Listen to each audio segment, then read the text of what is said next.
What a masterpiece. Hello, everybody, and welcome to Keeping Up with the Kardashians.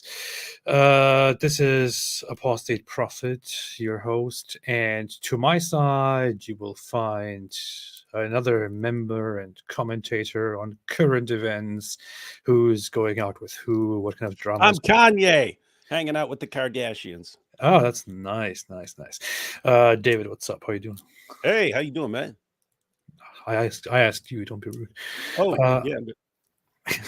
Okay. It's not Kardashians, but it's kind of so the reason I set up the topic here on Andrew Tate and Mikhaila Peterson is that lots of people always talk about that stuff and harass her and make weird posts and imply that they did something together. And but more importantly, I don't really care about that part. I wouldn't make a live stream on that. More importantly, I think it's significant to look at what Jordan Peterson said in response to Andrew Tate. And there was like a 15-minute or so clip from a longer video in which they discussed Andrew Tate, and Jordan Peterson has some interesting things to say. He says, "Yeah, hey, I've heard some of this stuff about my daughter, eh?" Yeah, and I don't like it, man. I don't know. It's not easy. All right, David. So, what do you think in advance of this topic? Sorry, I'm still thinking about when I just called myself Kanye. Oh yeah, that'd be funny if I became a rapper or singer or something. I called myself Vanilla Kanye. That'd be funny. That'd be a cool name, yeah. Vanilla Kanye. But you also have to be completely unhinged and insane. Oh yeah, like I could have this completely alternative like personality and so on. And when I'm Vanilla Kanye. Yeah, and do the weirdest things. All right. So I guess we can start and jump. Hey, wait. Do people actually know the situation that like, are you going right to the video? Because I mean, you kind of referred to it, but yeah, the situation is what? Okay, yeah. So you had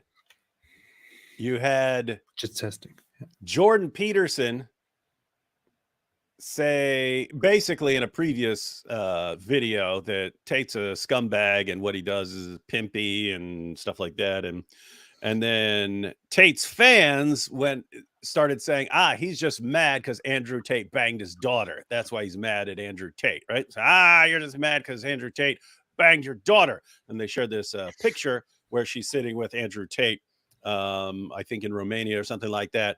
And so they're saying, look, here's you talking to Andrew Tate. Obviously, look at your dress. It's obvious what happened. And now your dad's mad about it. So people start tweeting that at her. And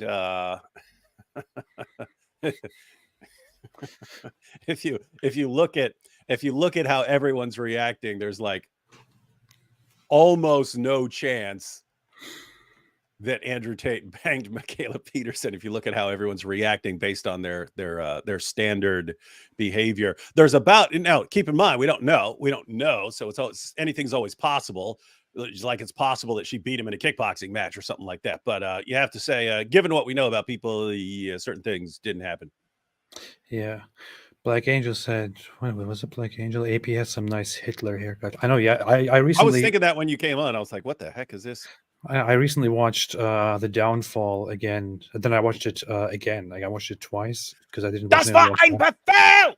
And then it kind of inspired me. Yeah, it kind of inspired me to go for that very nice haircut of that gentleman. Yeah. All right, David.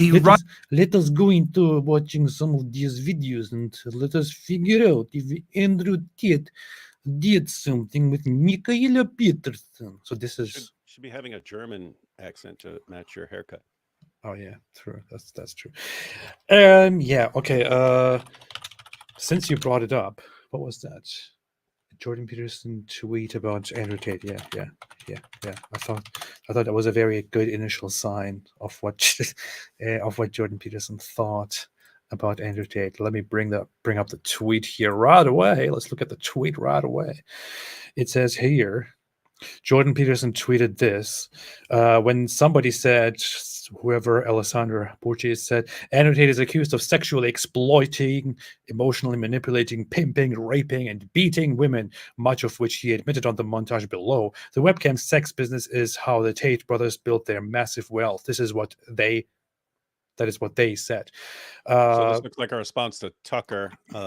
This is telling actually Tucker the to follow the milk bar video. Yeah. yeah. This is the whole the milk bar video, which came like a bomb. Oh wait, that tweet said more. Tucker Tucker Carlson Carlson, supposedly supposedly traditional family man, left Tate off the hook, even elevated him. So do many conservatives online who constantly degrade and berate women for being whores and materialistic. Total hypocrisy. And she's completely right about this. And I see too many people who's who totally are right. supposedly traditionalists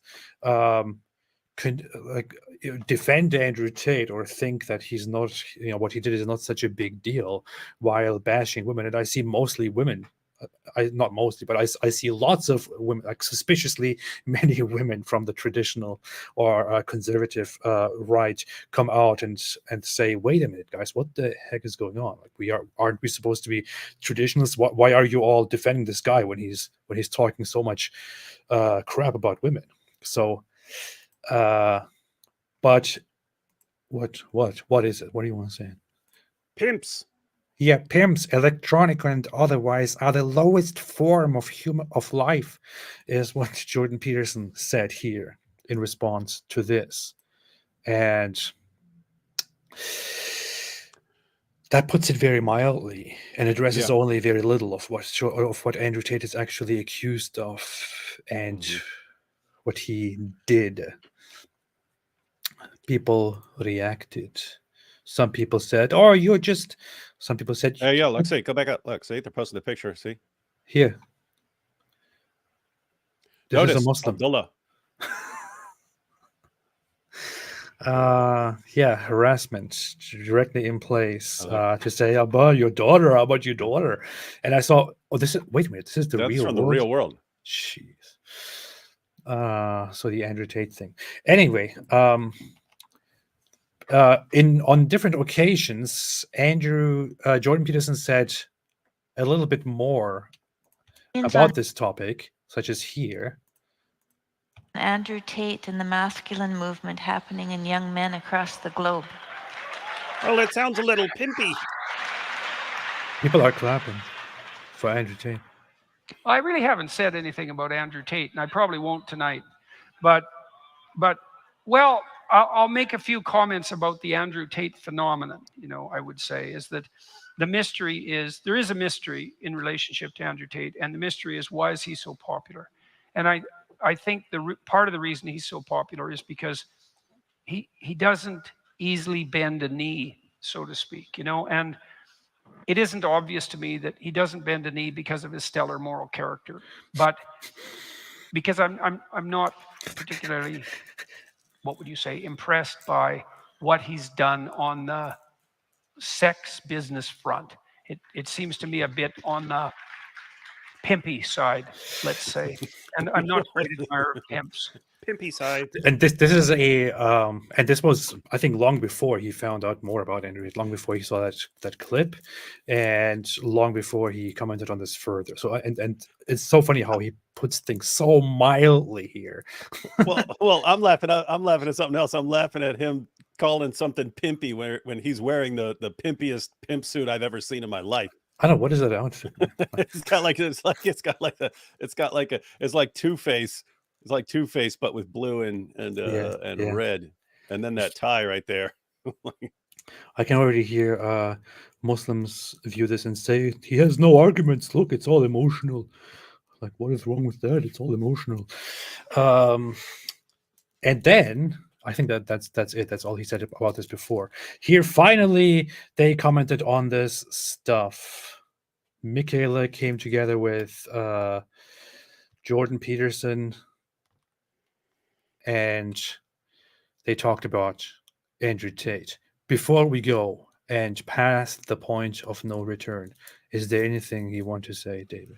No, play the dumb video. Okay. Time. Can we talk about two things? Sure. Okay. One, I've been Sure. getting fairly tortured on Twitter about this Andrew Tate thing. Are you okay with addressing that? Sure.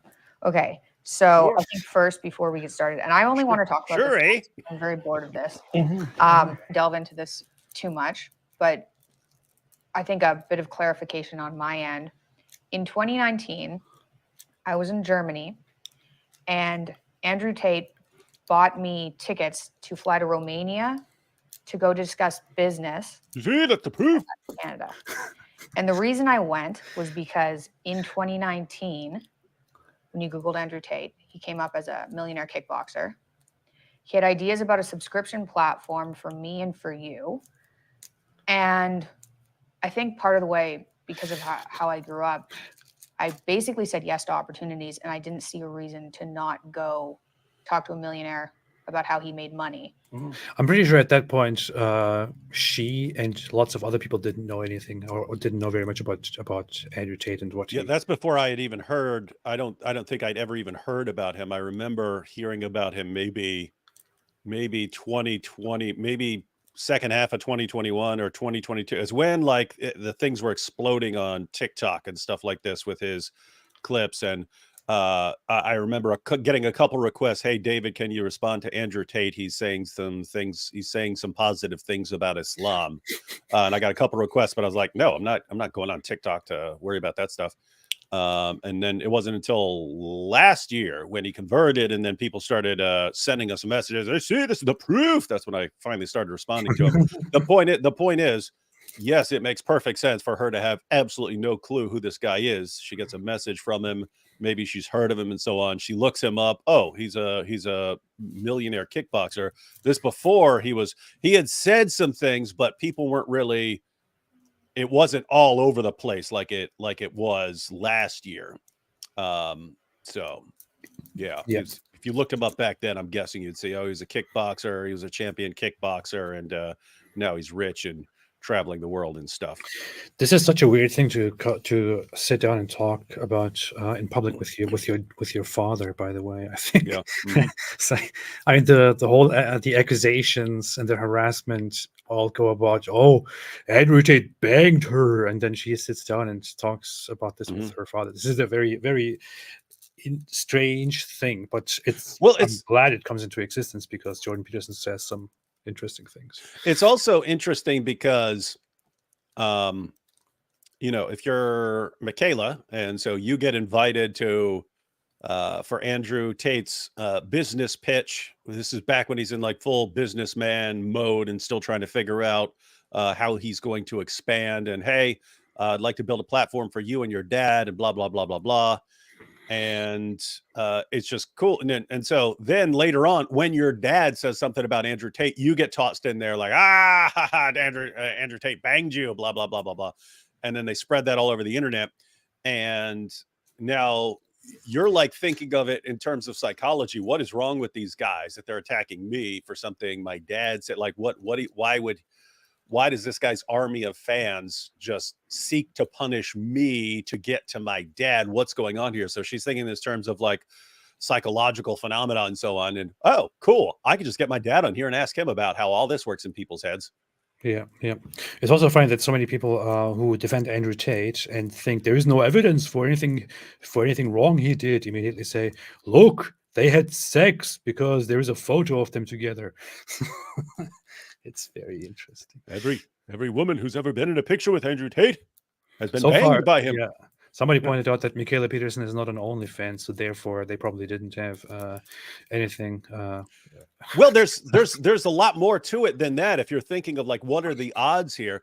Tate, we've seen the Tate videos. He targets vulnerable girls with psychological issues, with weak relationships with their fathers.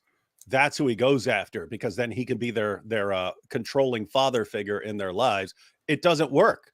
His guys have said it doesn't work with people who have a good relationship with a father that they respect. And so I don't even think he'd try some of his standard manipulation tactics on someone that they don't work with.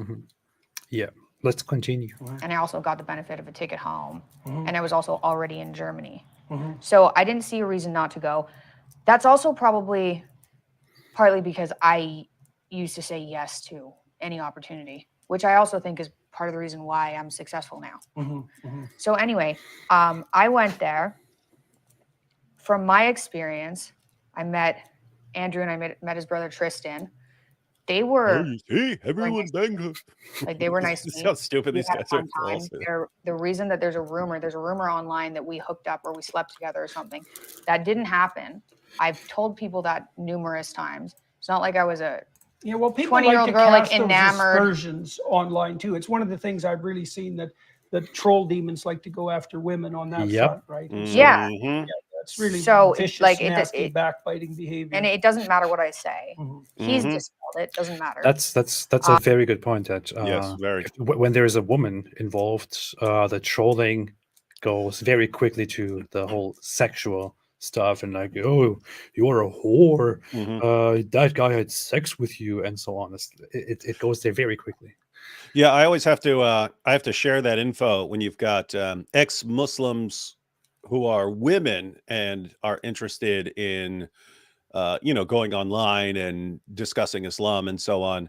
But also women, just like women who are Christians and say they want to reach Muslims with the gospel and they want to do stuff like that. And I have to warn them. I was like, look, you see how they come after me or AP or someone else, it's threats and we're going to kill you and we're going to do this and we're going to do that and tons of insults and name calling. I have to say they will do all of the same things to you, but they have additional things that they do. If you're a woman, you're a whore and you're just leaving Islam because you want to do OnlyFans and you want to be a whore. And if we get a hold of you, and we'll rape you and we'll blah, blah, blah, blah, blah. And so they'll come after you then in a completely different way. Yeah, I know the very same thing from many of the ex-Muslim women who do what I do. I get a lot of nasty, messed up stuff in my inbox, but I know for a fact that that the women who are in this, even if they are much less known than me, they get much nastier stuff, and so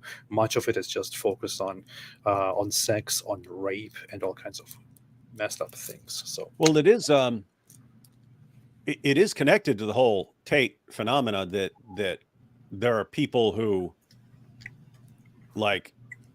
are enraged against women. And you can't always take it out in person, but you can take it out as much as you want online. And so they do it online. And so, yeah, it's like abusive, right? Like, hey, I can go online and take out all my rage and aggression on some ex-Muslim woman or Mikhaila here or something like that. And yeah. So that's a real thing. Black Angel here says she could have chosen a better dress for that interview. Black Angel is trying to impose Sharia here, of course. Yeah, put her in a burqa. Wonderful. Black Angel, thank you. If Daniel Hakikachu were posting this, he would have blurred her out completely, and then talked about having sex with 4-year-old girls because of his perfectly functioning moral compass. Seriously. She's too old for us. 4. Anyway, I haven't really commented on the situation because when I went, they were nice to me. Like I actually had a pretty good time. He drove me around in his Bugatti and we saw castles, which was a weird experience. By the way, notice what she just said. She just said the reason she didn't comment on Tate was because, hey, they were nice. I met them and they were nice. So I haven't said much about it and I haven't come out, I didn't come out against him after that or something like that because I met them and they were nice and they drove me around and it was fine. And then her dad had to say he's pimpy and then she's targeted. Yeah. Was a very, very, very smart person. And I remember telling him, you kind of remind me of a shark. I don't know what it was, but it was like, you're interesting. I don't know if it's your eyes or something, but you kind of remind me of a human shark.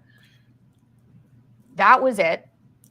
And then I flew home. Which she actually so that's the story on my end. Yeah, she said he looks like a human shark. I wanted to address that because people have been bothering me on Twitter for like 2 years or 3 years. Pictures of us smoking cigars or something because I did. And it was fun. Mhm.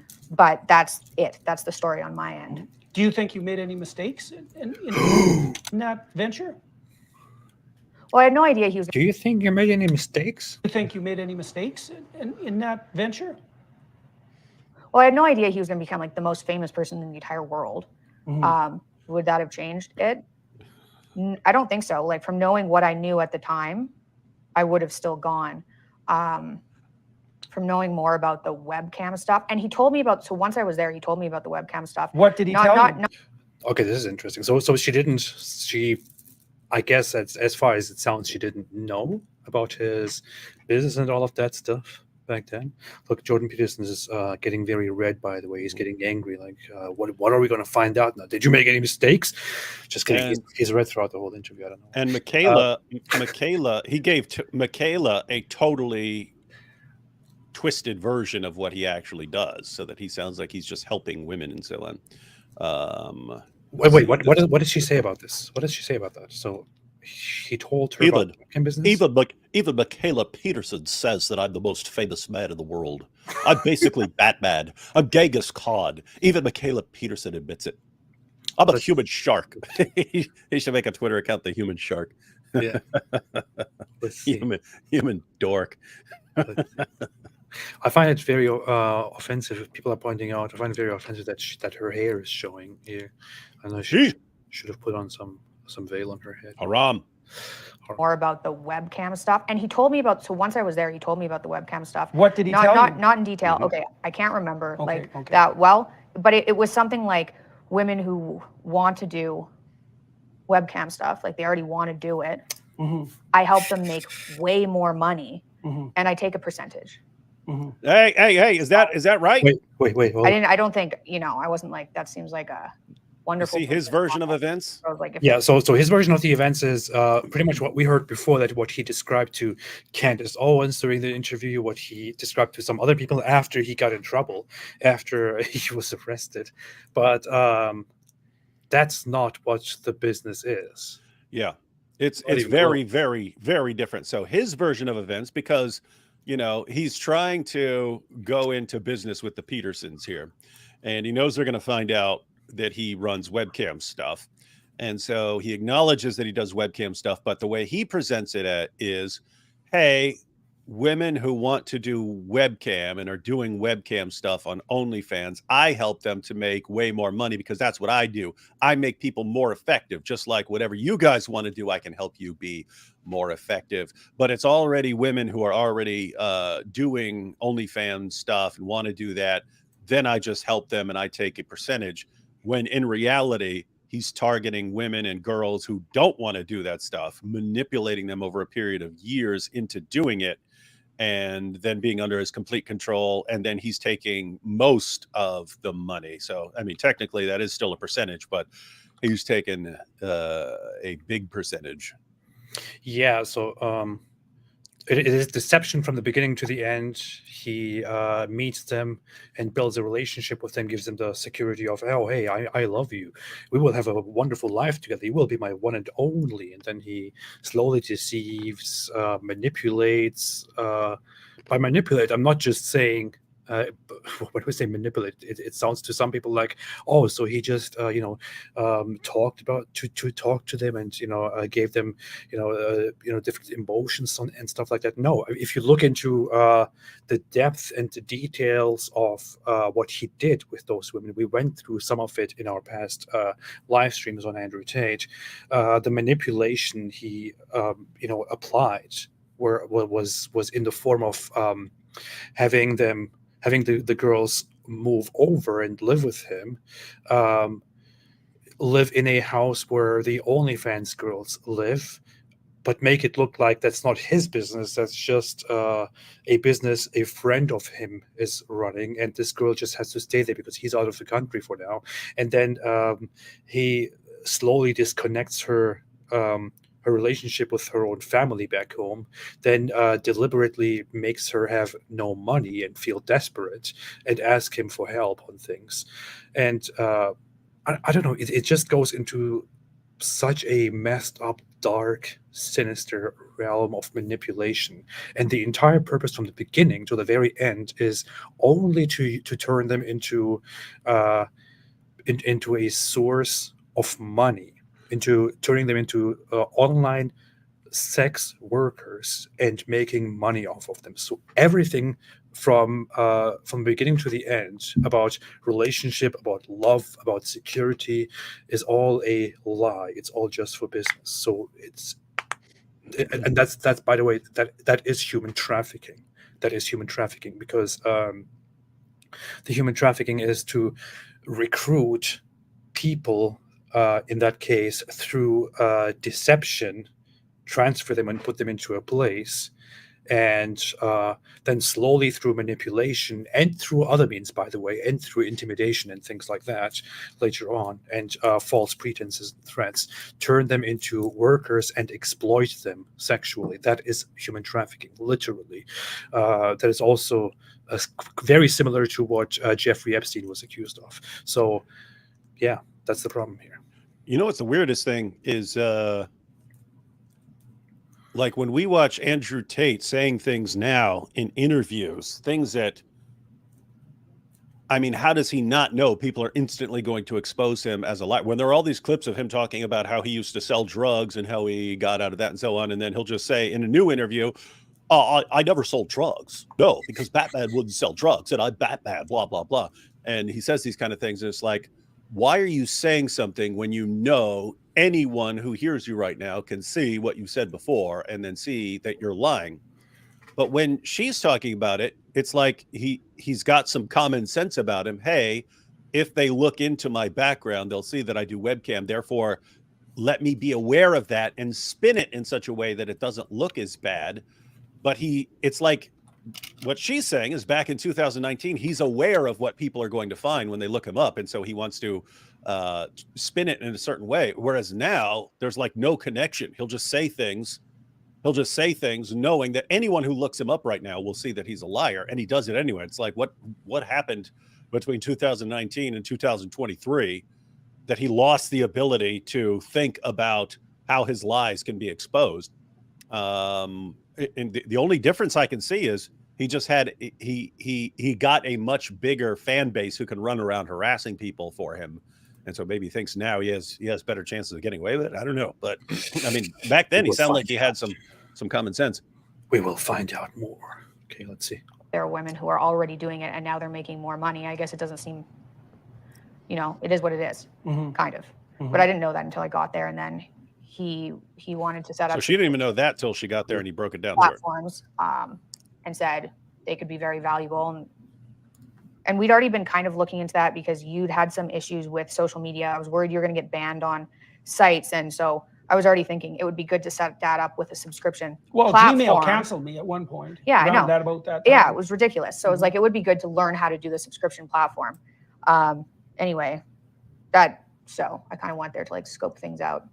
And it was a very interesting experience and they were nice to me. That's like the story. Yeah, well, I hesitate to talk about Andrew Tate because I don't know that much about him, but I'll tell you what I know and what I think, and people could take it for what it's worth. I mean, the first question is, why is he so popular? And the answer is, well, if you have to choose between being depressed and anxious and laying downstairs and covering yourself with Cheeto dust and looking at pornography and being timid and never going out, or that sounds pretty good. Or, listening to someone like Andrew Tate who says, like, get the hell out there and take the world, like, that's better. That's the shadow, right? Speaking in some ways, right? Like, if you're naive and timid and anxious and intimidated and useless and resentful, there's going to be a bit of a monster. Like your average Tate fan. Yeah. You to say, gird up your loins and get the hell out there in the world. The hell out there. And so it's better to be a monster than a rabbit in some ways, right? Or at least there's some utility in the more monstrous predatory path that isn't there in the pathetic rabbit path. And that's partly because it's very interesting. Like he's basically addressing the most primitive way of thinking, the most primitive urges, what you would lean toward if you are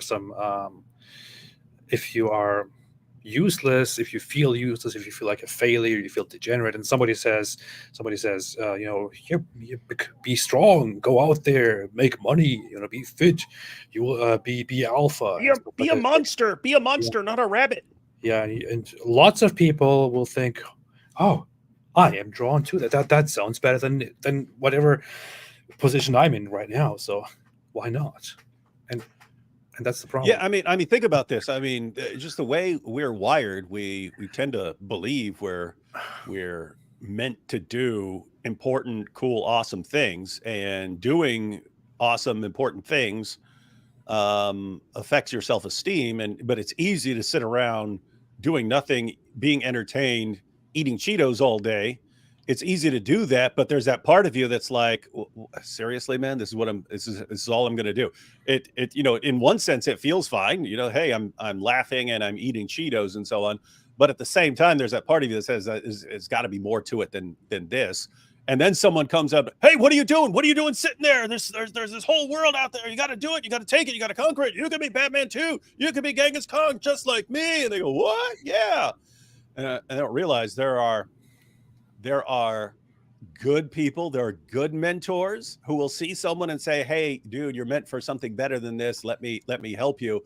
But there are also manipulators who take advantage of the fact that there are millions and millions of people out there who are, sitting around watching YouTube and eating Cheetos all day and doing nothing with their lives. And they realize there are all these people and, hey, how can I take advantage of that? Tate is in the category of people who take advantage of that.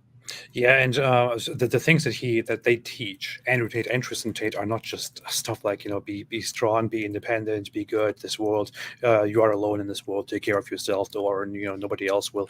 No, the things they teach are exploit other humans, be a predator, be a shark, strong, be a shark, be a monster. Sleep with as many women as possible because you are capable of it, and they are supposed to just serve for sex. So use it, and if possible, use it for money. And we should do that kind of stuff. Like, hey, hey, if you eat Cheetos all day, what are you gonna have? You're gonna have Cheeto blood. Is that what you want? You want to be a big Cheeto? You want to be a shark? No, you want to be a shark. Get yourself a shark. Eat that shark, drink its blood, then you have shark blood coursing through your body, and you become the predator, right? That's how you do it. Alhamdulillah. You tell a bunch of guys sitting there eating, what? I'm eating Cheetos. I don't want Cheeto blood. Alhamdulillah, sounds beautiful. Women are born with innate power, a form of magic, but every time somebody fucks them, they give some away. He takes it. That's why the most powerful men have slept with endless women, and the least magical women have slept with endless men. This sounds like this is one of the dumbest, most idiotic, most absurd, and most twisted things I've read in my entire life.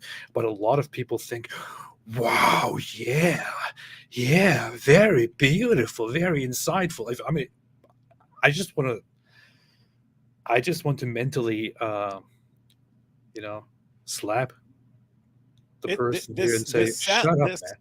This sounds like a groomer and a sex trafficker who knows he's being accused of these things. Yeah, trying to sound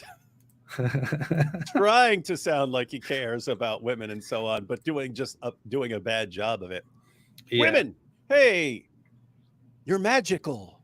Your vajayjays are magic. And every time you give it away, you're giving away that magic to someone else. And that's why the most powerful men are wizards. They've taken the magic from your vajayjay. And then if you've been banged a bunch, you've given all your magic away. And now these wizards have it. Like, what? Shut up. That's funny. That is funny.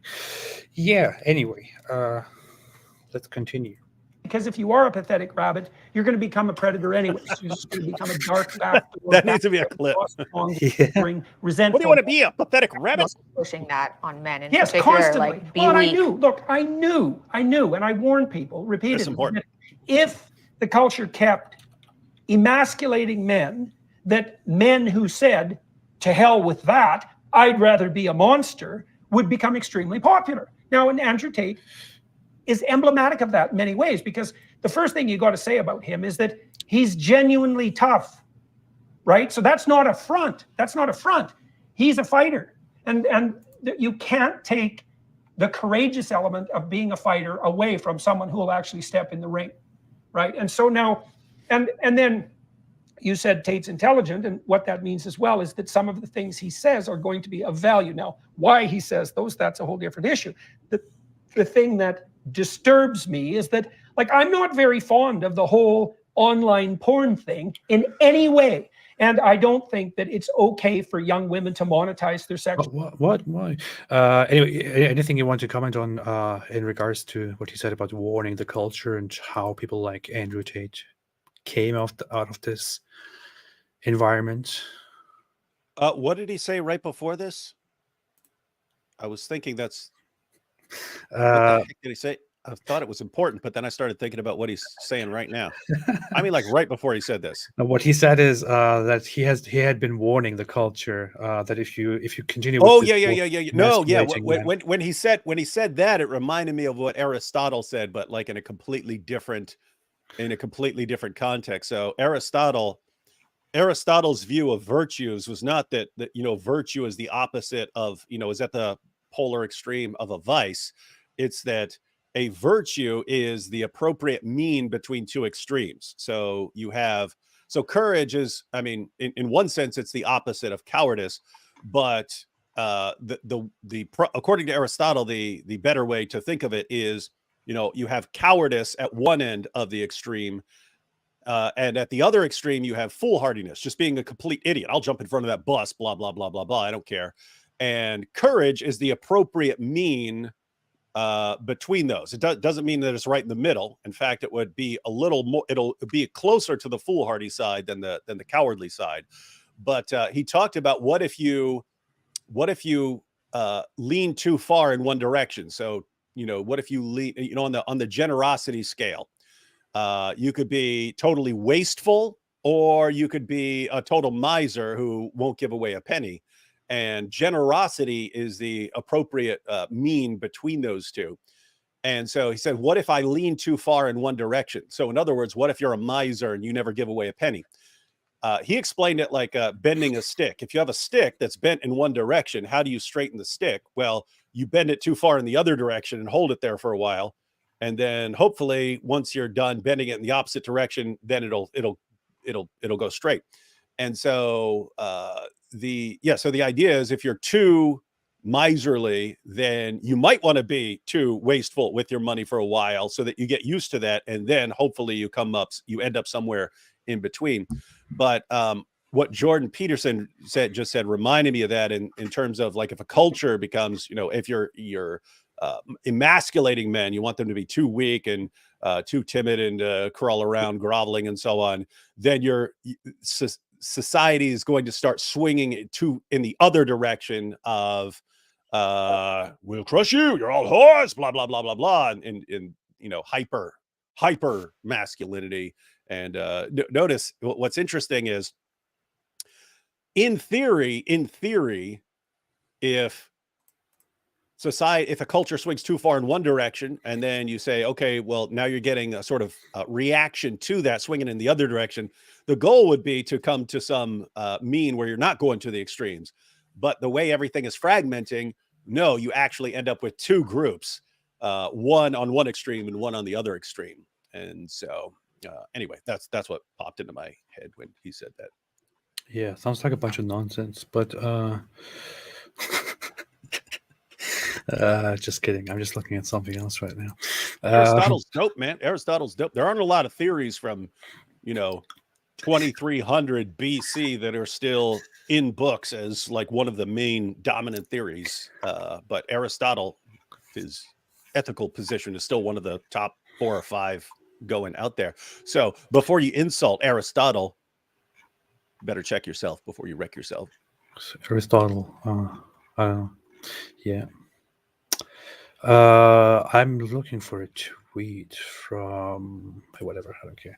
From Tristan Tate about being a predator, but he basically tweeted something like how he exploited he exploited a guy who was chatting with one of his webcam girls and made him go and take out a loan and all his life savings, and he then took that. He scammed him out of that basically through a webcam girl, and then he said something like, in this world there is prey and predator, be ruthless, or something like that. So that is the kind of morality, the kind of solution that Andrew Tate and Tristan Tate would present to their subscribing supporters, to go out and exploit people and beat them when they're down for your own benefit as much as you can. So when people come and say, oh, they have a positive message, they encourage men to to become better and stuff like that, I'm like, are you kidding me, man? That's all part of the scam. Before the bait was, hey, you can be hey, you want this woman, you want this hot woman, well, send all your money to Andrew Tate, in the fantasy that you're going to get this woman. Then it became, hey, do you want to be rich like Andrew Tate? If so, then send your money to Andrew Tate, and then all your dreams will come true. Alhamdulillah. Yeah. Of the whole online porn thing in any way. And I don't think that it's okay for young women to monetize their sexual attractiveness online. I think that leads to a very dark place for them, even if they're successful, because becoming successful place for them, even if they're successful, because dude, that needs to just be a clip. I know. Successful. It's just funny on the way he.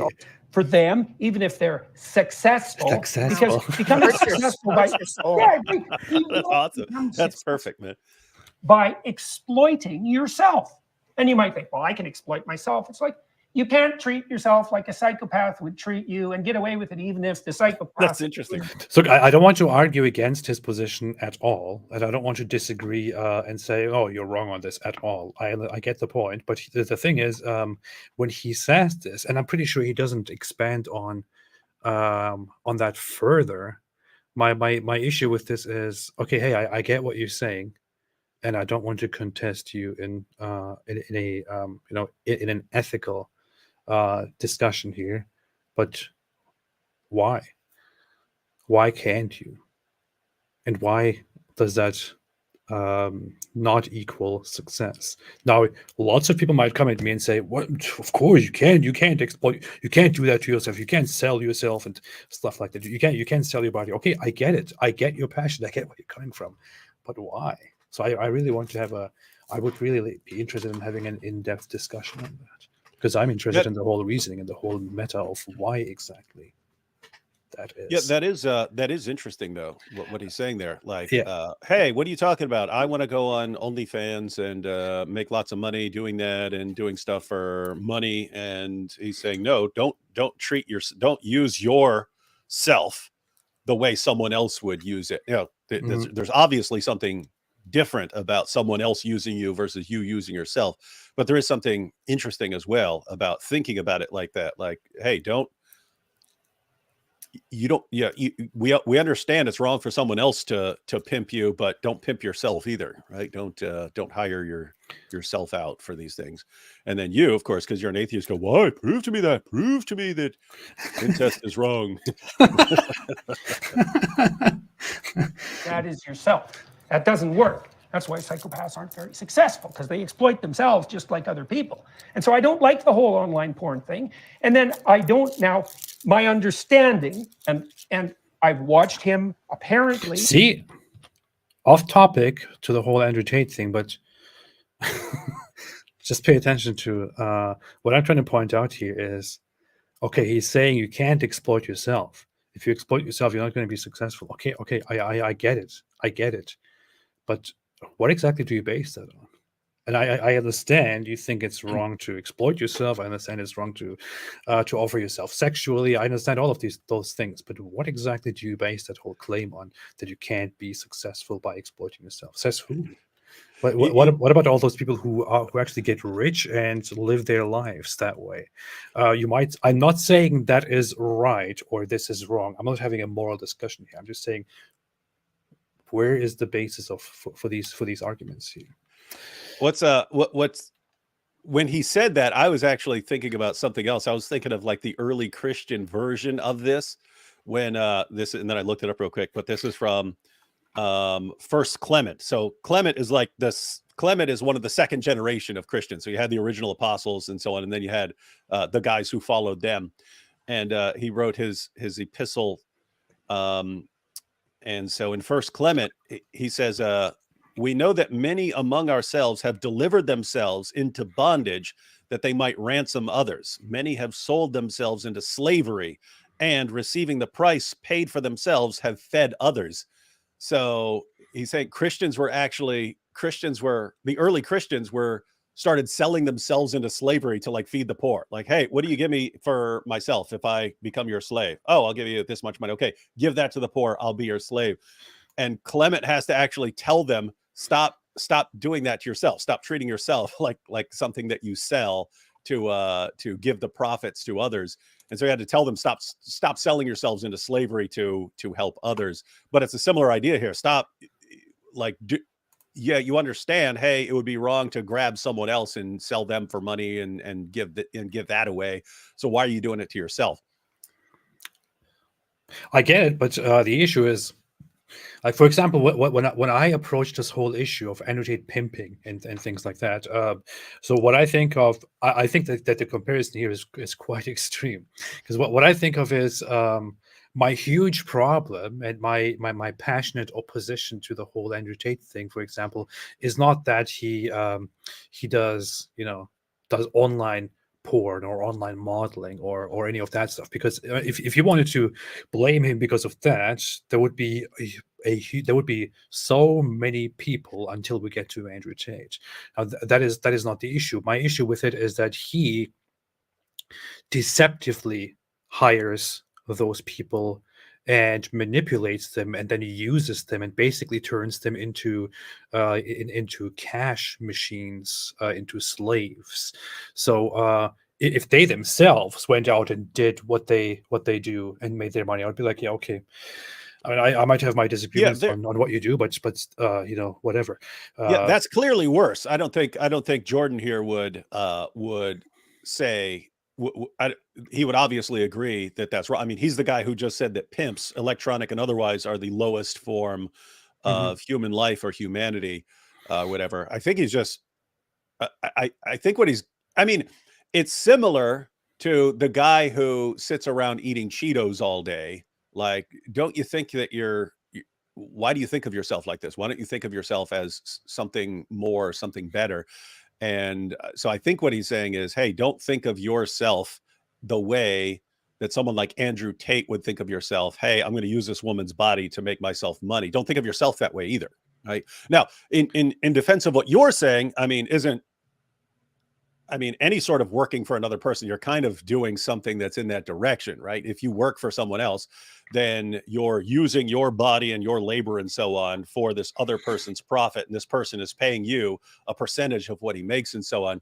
So, yeah, I think Jordan Peterson just puts like selling your body or something like that in a sexual sense is in a kind of in a different category. Yeah, and you disagree because you're an atheist and you see it all as the same.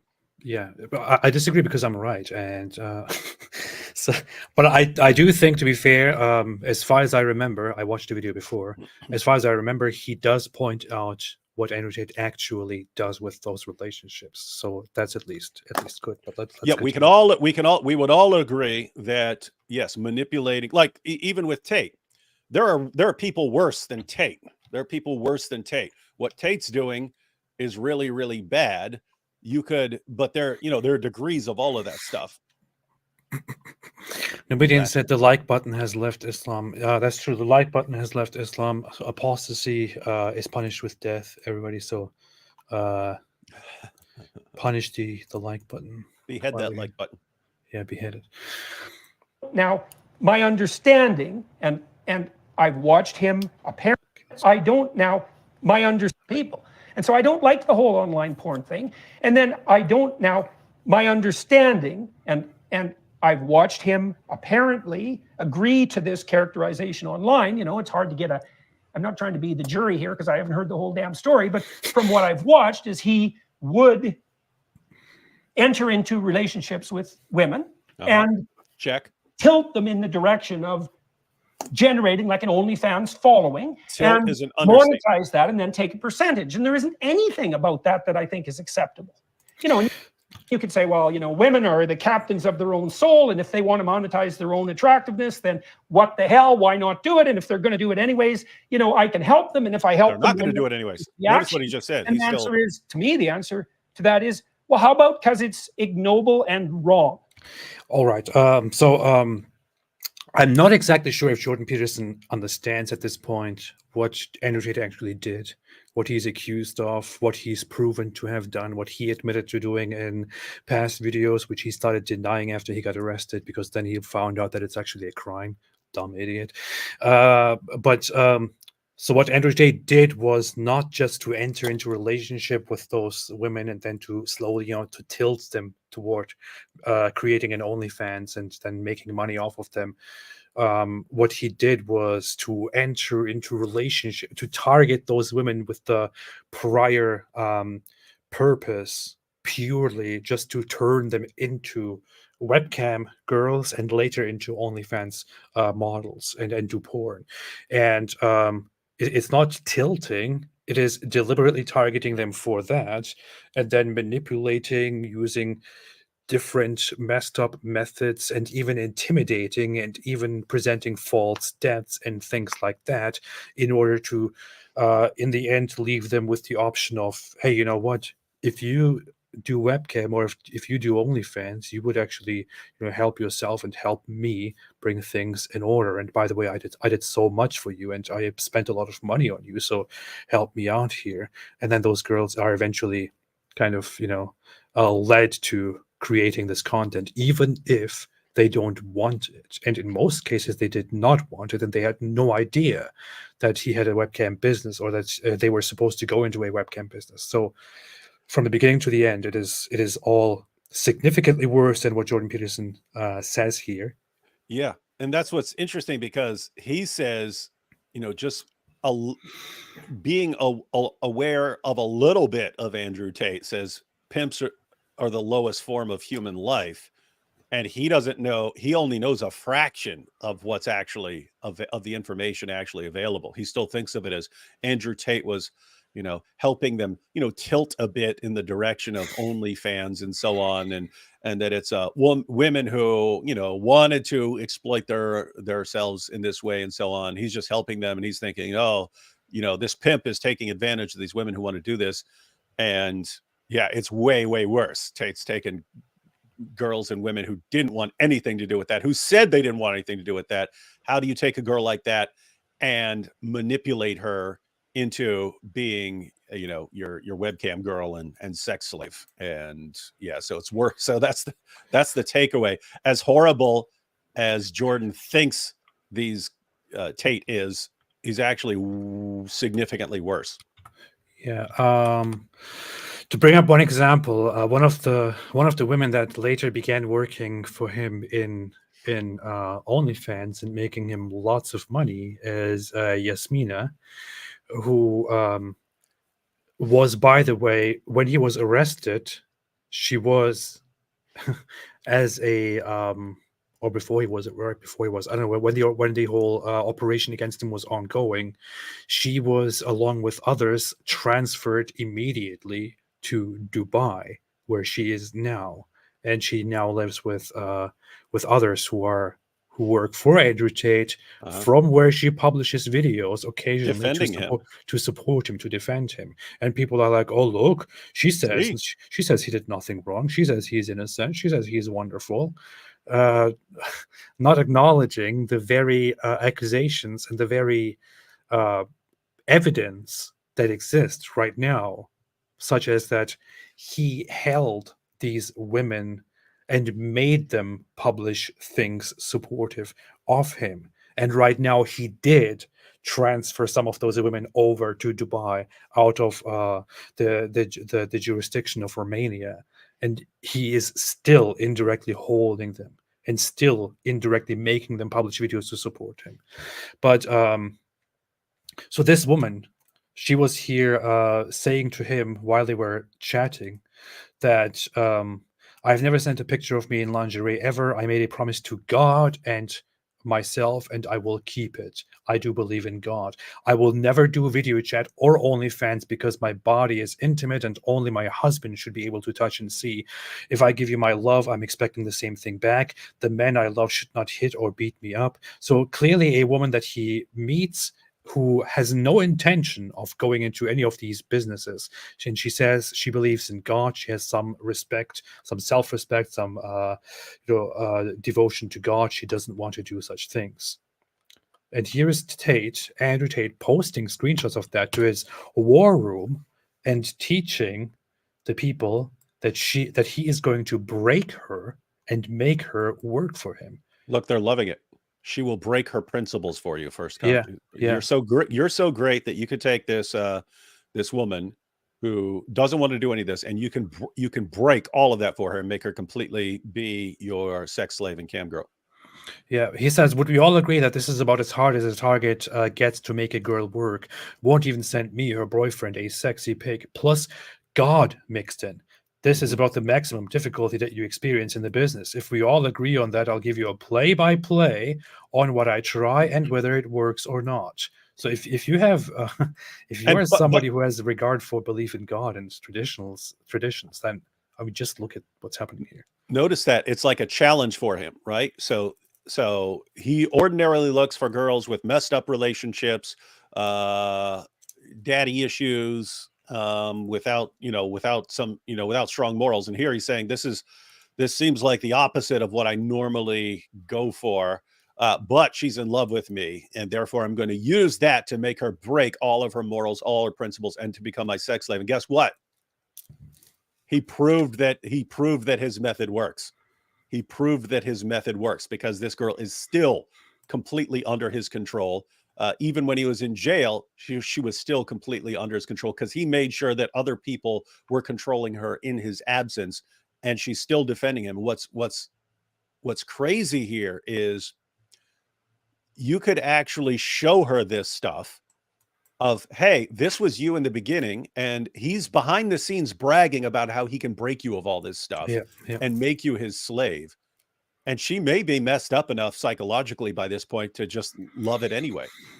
But I mean, it's my goodness, this is this girl is a. The point is, this is really evil, like even beyond what Jordan is aware of. She is broken. She had a messed up life, a messed up upbringing, about which they talk. A very severely harmed relationship with people in her past, with her family, and all of that. He knows this. He finds all of this out, and he thinks, "Oh, perfect target for my business." Look at that line there, Bo. The God conviction stuff is hard to get over with religious girls. You want to trust this guy here? He's giving a play-by-play. Notice he's giving a play-by-play on how to take girls with religious convictions and turn them into your sex slaves. And then why? Notice why? To get money out of them. And then when he's, hey, I'm a Muslim now, join my war room. And oh, great, let's send him piles and piles of money. And then, again, the people in Dubai who take over for him and controlling these women, they're like an extension of his control, right? It's like they become, and that's what a narcissist and psychopath to some extent, but I think he's in the narcissist category. That's what they do. Everyone around them becomes a tool for them. Everyone is around them is a tool to get what you want. I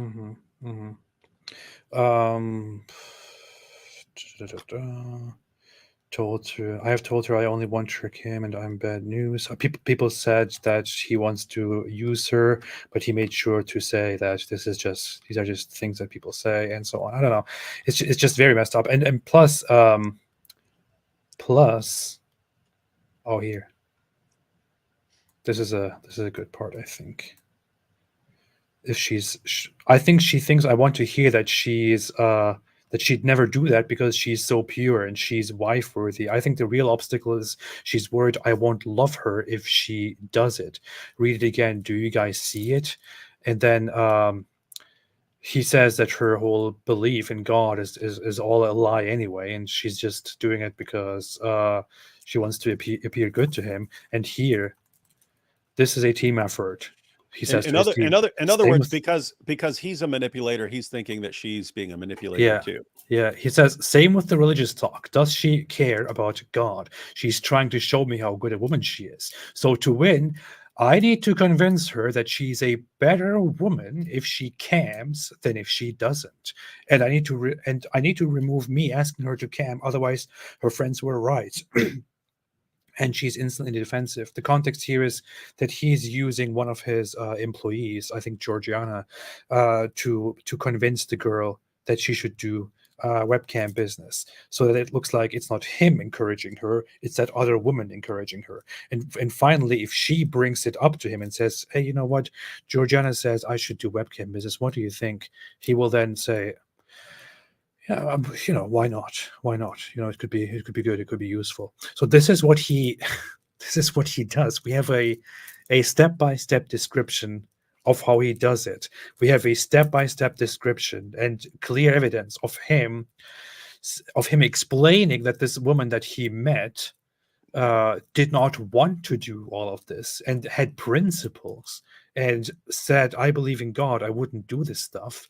And him saying, "You know what? I'm going to change her. I'm going to turn her into a cam girl." Clearly not in alignment with how he presents this whole situation to Candace Owens, or even here to Mikhaila Peterson. Not in alignment with what Jordan Peterson thinks happened. This is a scam. This is grooming. This is human trafficking. And he did things like these to women who are, I don't know, 18, 19, but also as young as 15 years old. Mind you, we talk a lot about Jeffrey Epstein. Jeffrey Epstein's youngest victim was 14 years old, which he's hated and widely known. Andrew Tate's youngest victim, according to himself, is 15. Yeah, the youngest that we know of, like youngest where he's actually stated that someone was his girl, and when he had sex with her, and according to his own mathematics was 15. So yeah. And then you've got Tristan Tate saying, 30-year-olds rejoice. This is the age at which you can legally have sex with a girl who's half your age. So this is a 30-year-old bragging that he can have sex with 15-year-olds. Yeah.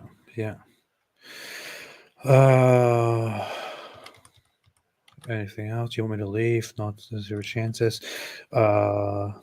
No, play the video, man. Anyway. People are here for the video, not for your. No, I don't care about the video. Not for your screenshots. Not your screenshots. Well, how about because it's ignoble and wrong? Yeah. Now you could counter and you could say, "Well, you're just too useless and timid to dare." You could say that when Muslims challenge you about incest, you can say, "How about because it's ignoble and wrong?" And I would never say a word like ignoble.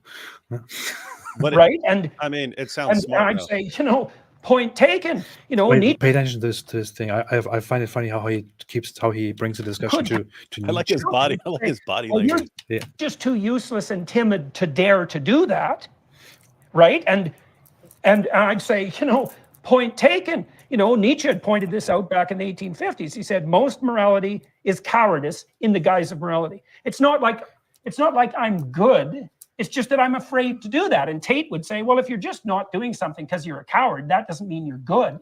And whereas I'm forthright and tough, and look at me, I climb into the ring, and I can entice women into sex work online and take a cut. And why the hell shouldn't I? And I think that if you're a timid and reprehensible, resentful, bottom-dwelling male, that's going to look like an attractive alternative.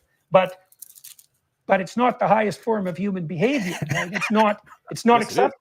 Like, I think pimps of any sort I truly believe they're amongst the most contemptible of people. Whoa. Most contemptible of people. Wow. So how about no? You should do one short little combination video where it's just the clips of all his highlights of things he calls Andrew Tate. Yeah.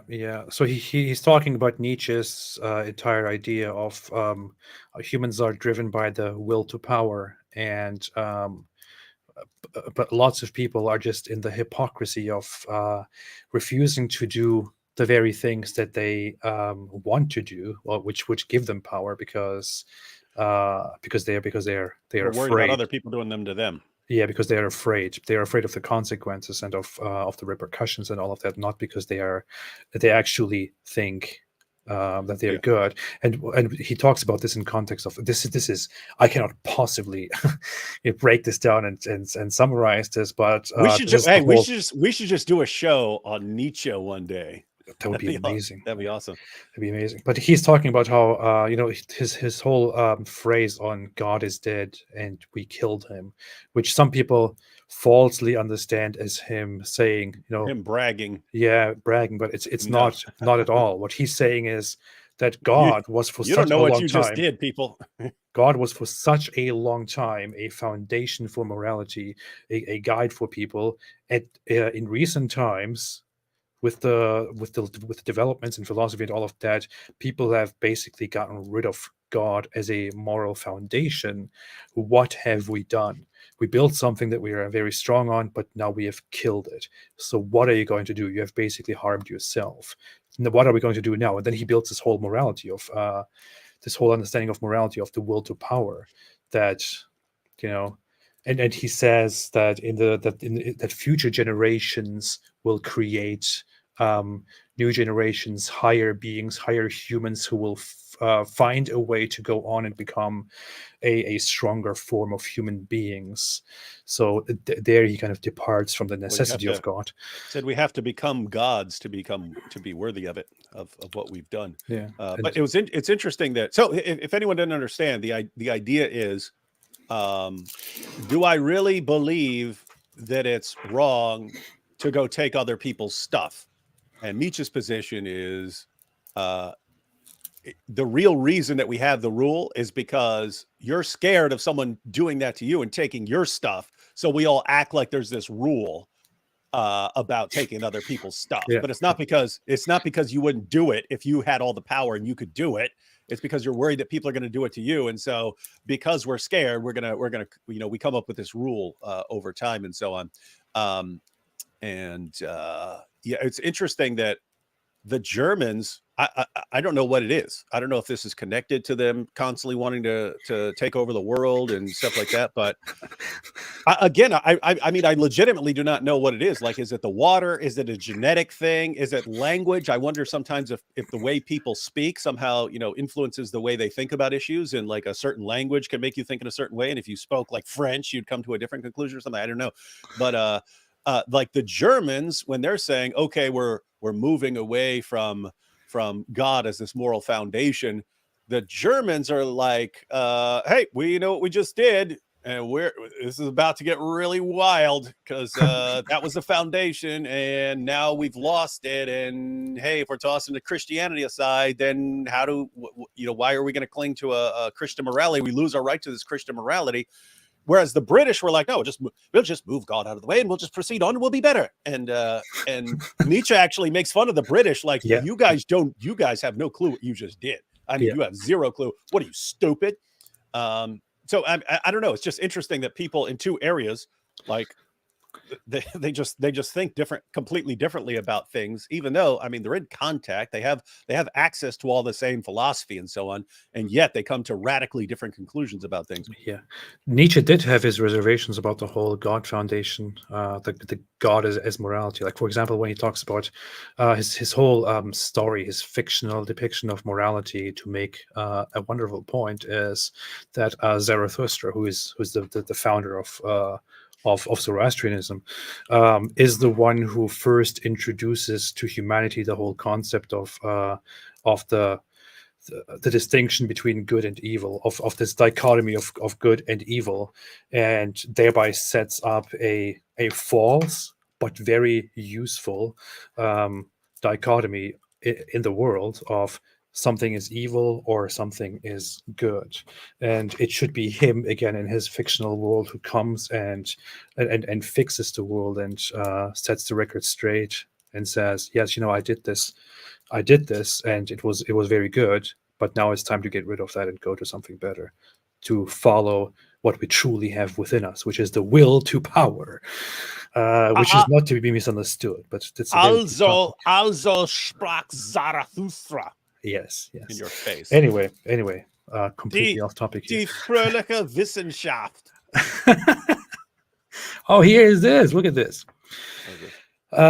Tristan Tate says, "No mercy. A customer in Germany has just taken out a 12,000 euro loan to continue to spend time with a webcam model of mine. He's recently lost his job. He's convinced they will end up together. Spoiler alert, they won't. In this world, there are predators and prey. Be ruthless." This is the kind of messed up stuff that they teach. Well, by the way, that's the way narcissists think. That's the way psychopaths think. It's you. If you let this happen to you, then you deserve it. And if I didn't do it, someone else would. So it might as well be me. I've never actually seen a complete episode of The Sopranos. I think I saw half of one at some point. But I've seen tons of YouTube clips of these scenes. But there was a scene where Tony Soprano, the guy who was he was the T-1000 in Terminator 2. I think Robert Patrick or something like that.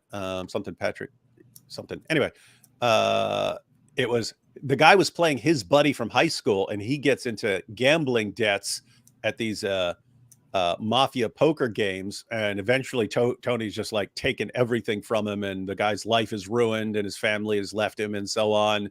And the guy's like, "You knew it. You knew what this was his friend. This guy was his friend from high school." And he's like, "Why would you do this? Why would you let this happen?" He's like, he explains it. He's like, "It's the, I'm the predator. You're the prey. So someone else is gonna gobble you up." And so it might as well be me. Yeah. I think there's nothing in, with a pimp is, "I've got all these hoes and look at me, like, king of these women." And it's like, no, everything he says, I want to cut it up and just, "I got all these hoes." I know. Pathetic, parasitic predators. There's no king of these. I think there's nothing of any sort, or I truly believe they're amongst the most contemptible of people. I think there's nothing in, with a pimp is, "I've got all these hoes and look at me, like, king of these women." And it's like, no, you are the ultimate in pathetic, parasitic predators. There's nothing about that that's heroic. It's just pathetic. Now, you might... That's very, very well said. And I agree with that entirely. And he doesn't know the background at all. And I think he really needs to be shown more about what Andrew Tate actually did. But that whole part there... I've got all these hoes. The green is for the money. The gold is for the honey. It's my pimp game. He calls them the most pathetic, contemptible, parasitic beings. And wow, contemptible of people. Resentful, bottom-dwelling male. That's going to look like an attractive alternative, but it's not the highest form of human behavior. Right? It's not acceptable. Like, I think pimps of any sort I truly believe they're amongst the most contemptible of people. I think there's nothing in, with a pimp is, "I've got all these hoes and look at me, like, king of these women." And it's like, no, you are the ultimate in pathetic, parasitic predators. There's nothing about that that's heroic. It's just pathetic. Now, you might... This is the Jordan Peterson that I like. I love this Jordan Peterson. He's awesome. This is the one that I like. For so long now, I've seen him talk about things, and I thought, what happened, man? But this is what I like.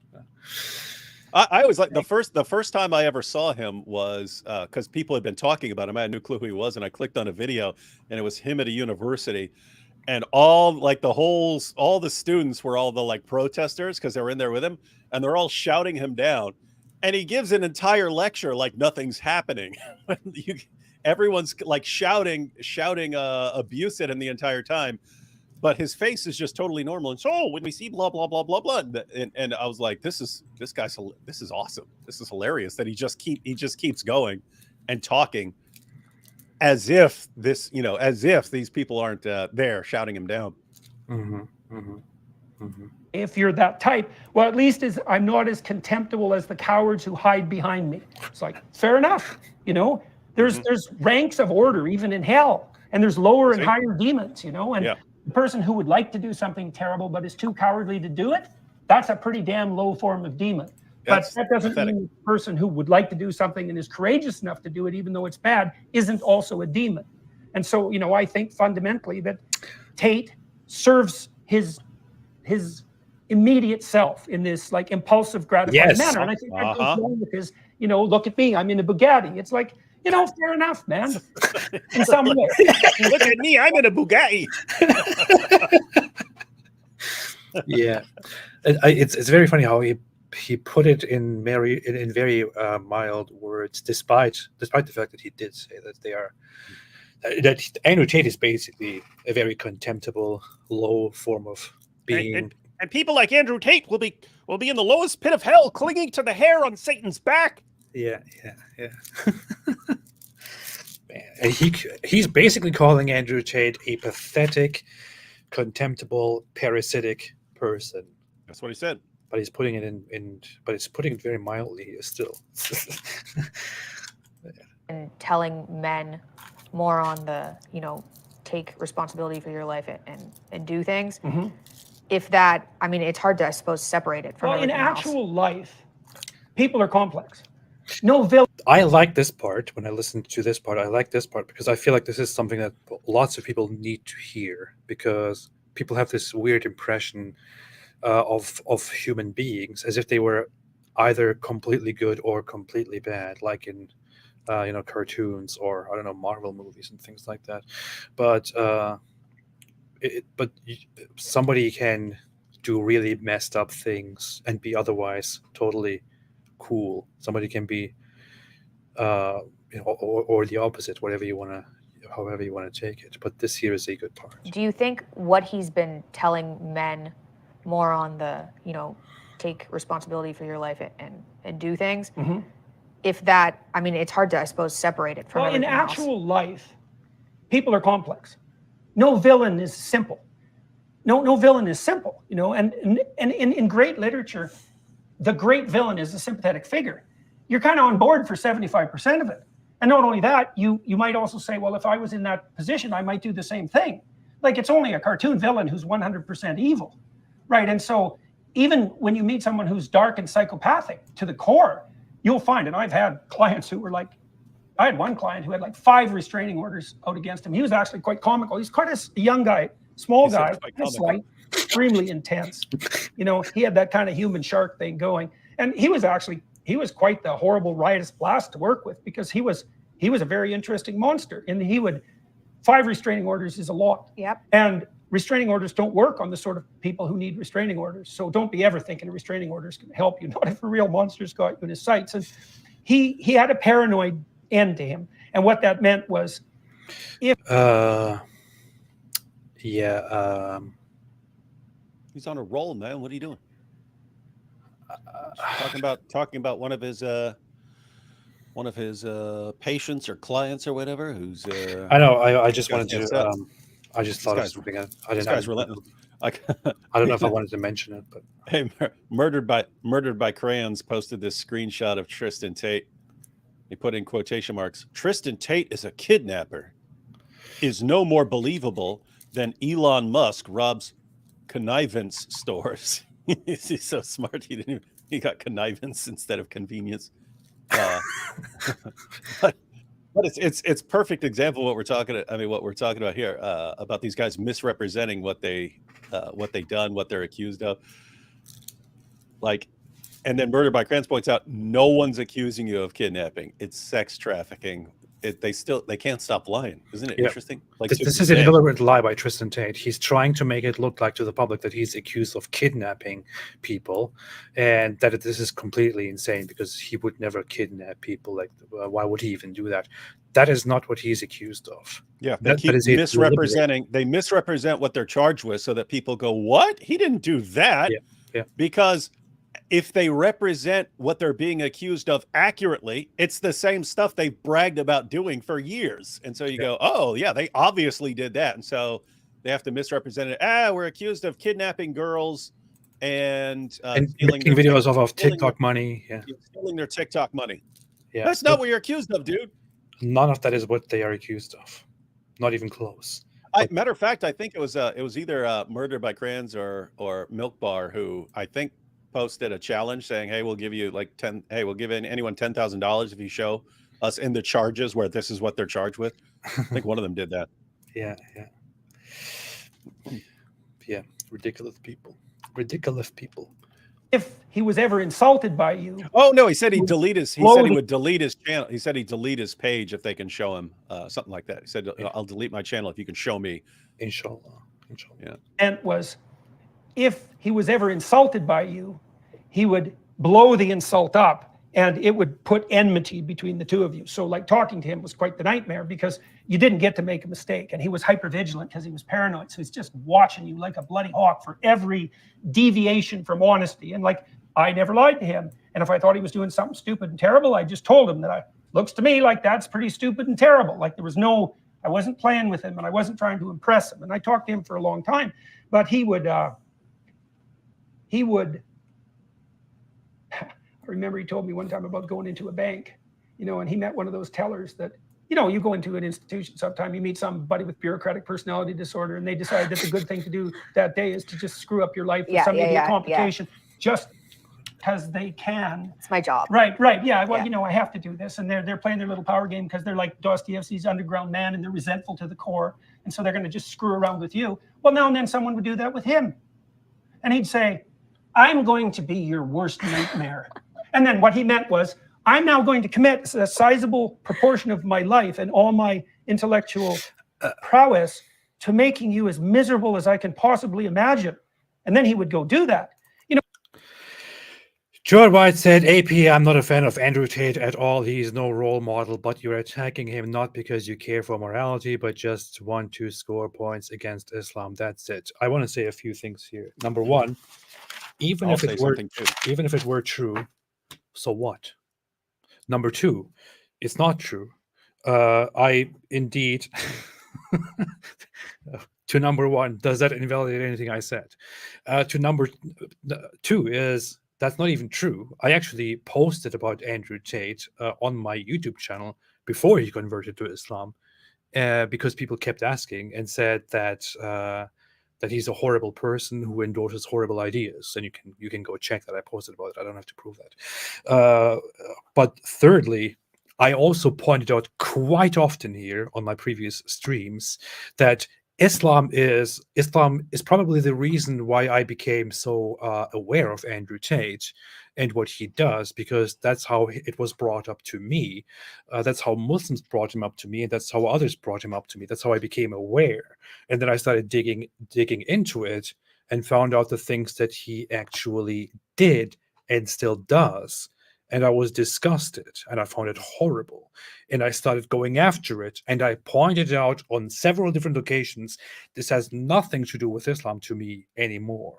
Maybe I would say almost nothing. There's probably still a part of it, because he uses Islam for popularity. He uses Islam for ulterior motives. I don't think that he actually believes in Islam or that he cares about Islamic morality. He simply uses Islam. He milks it. And the Dawa people, they milk him as well. They use him as well for their own Islamic agenda. But to me, Andrew Tate is more than just Islam. Andrew Tate is a horrible, contemptible, disgusting human being who normalizes exploiting other human beings, and who normalizes rape and human trafficking, sex trafficking, and a lot of people don't seem to see it. A lot of people seem to, just think, oh, okay, not such a big deal. A lot of people don't seem to be aware of it, and that makes me angry. It makes me absolutely angry, and that's why I'm doing this. Yeah, as far as me, like, I mean, I wouldn't be terribly interested in responding to Andrew Tate, because I would let other people who are more interested in that sort of thing. So yeah, if he hadn't converted to Islam, I wouldn't really be interested in it. But notice, you think, oh, well, David, that shows. No, you guys did this, right? You guys threw him in my face, right? You guys flooded when he said he converted. You guys flooded my comment section and started sending me messages. This is the proof. This is our new proof. It's like, why did I spend years showing that there are all these changes in the Quran? And not because I cared about that. You guys used that as an argument. So you guys used it as an argument. This is the new proof of Islam. Okay, now I'm going to what? I'm going to examine your argument and your evidence that you're giving to me. Why? That's what I do. If you give me an argument for some position, then I will look at the argument and examine the evidence if it's something I'm interested in discussing. So, you know, why did I spend years talking about embryology in the Quran? Because you guys made certain claims. And then it takes years for you guys to admit that it was all a lie. So for years, it's, Quran's been perfectly preserved. That was a lie. You eventually admitted that that's a lie. There's scientific miracles in the Quran. Spend years dealing with that one, then expose it as a lie. Then it's Andrew Tate, the most popular, the most Googled man in the world. He converted. This is our new proof. Okay, then we have to deal with that argument and show what it reveals about your community. This even goes all the way down to like cat videos. Like people send me videos. Hey, a cat will not walk on the Quran. This is the proof. It's a miracle. And I put a Quran in front of a cat, and the cat walks all over it. And then you go, why are you doing this, David? Why are you insulting the Quran by having a cat? You guys did it. I'm just responding to what you say. And so here we are. Andrew Tate is our new poster boy. This is the proof of Islam. Oh, why are you guys looking into his life and exposing him? Gee, I wonder why. You guys did it. This is on you guys. You hitched the cart of Islam to the Andrew Tate horse. Now stop whining. We're going to keep exposing him because this is your new stuff. And no way around it, because you got nowhere else to go now. You got nowhere else to go. It's you. All your arguments have fallen apart, and so you're clinging to social media influencers. Guess what? Any social media influencer you cling to, we're gonna take a look at him if you're using that person as evidence. For a second, I thought you said Andrew Tate horse, but what did I say? Oh, horse. Yeah. You hitched your wagon to the Andrew Tate horse. I want to add something here. No matter I don't give a damn how some people view me or interpret this and what they think my motive or my emotions here are, or whether they think this is pathetic or not. But the issue of women is to me a very sensitive topic, a very sensitive area. I guess it developed over. I was in Germany. I had friendships, a lot of them with girls. I was in a society where mixing. Girls and boys are where men and women are very equal, and I would say that Germany is even more so than America. And other places that I've seen, very egalitarian on how men and women treat each other. Oh, really? Do women wear lederhosen? Explain that one. And I moved to Turkey, and I'm suddenly introduced to a culture where women are treated like, are not treated very well, and in many cases treated very, very, very badly. And it forms something in me, and all along during that entire time, I have one person that I feel very close to, and I talked about this before in a video. My aunt, who was a very smart, a very enjoyable, very fun person. I knew for a fact that she was very smart. She would talk to me, chat with me a lot while I was in Turkey, take care of when I have something on my mind, she would talk about it with me. She would share her own life, her own struggles with me. She was not very much appreciated among the relatives, because she was very very free spirited and wanted to kind of do her own thing instead of being a traditionalist Islamic or Muslim woman.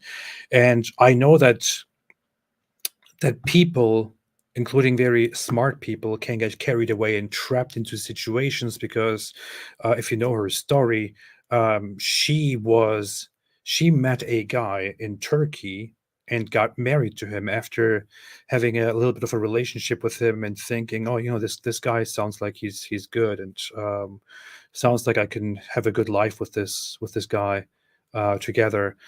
And the guy moves from Turkey to Germany to live with her. They get married.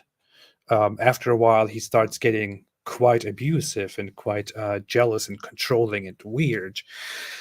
He begins threatening her with violence and doing weird, messed up things, including just she's playing some game online, and some chess game or something online, and he's like, what are you doing? Are you chatting with other guys? You are not supposed to go to work on your own anymore, and things like that. Long story short, she tells me about these things. I find it all messed up. One day I come home from school, I sleep, I wake up, and the news are brought to me that she was shot in the middle of the street in broad daylight in Germany and killed. She was shot with, I think, he shot at her 12 times or something like that. No, I don't exactly know, but he shot her in her face after yelling at her in the middle of the street.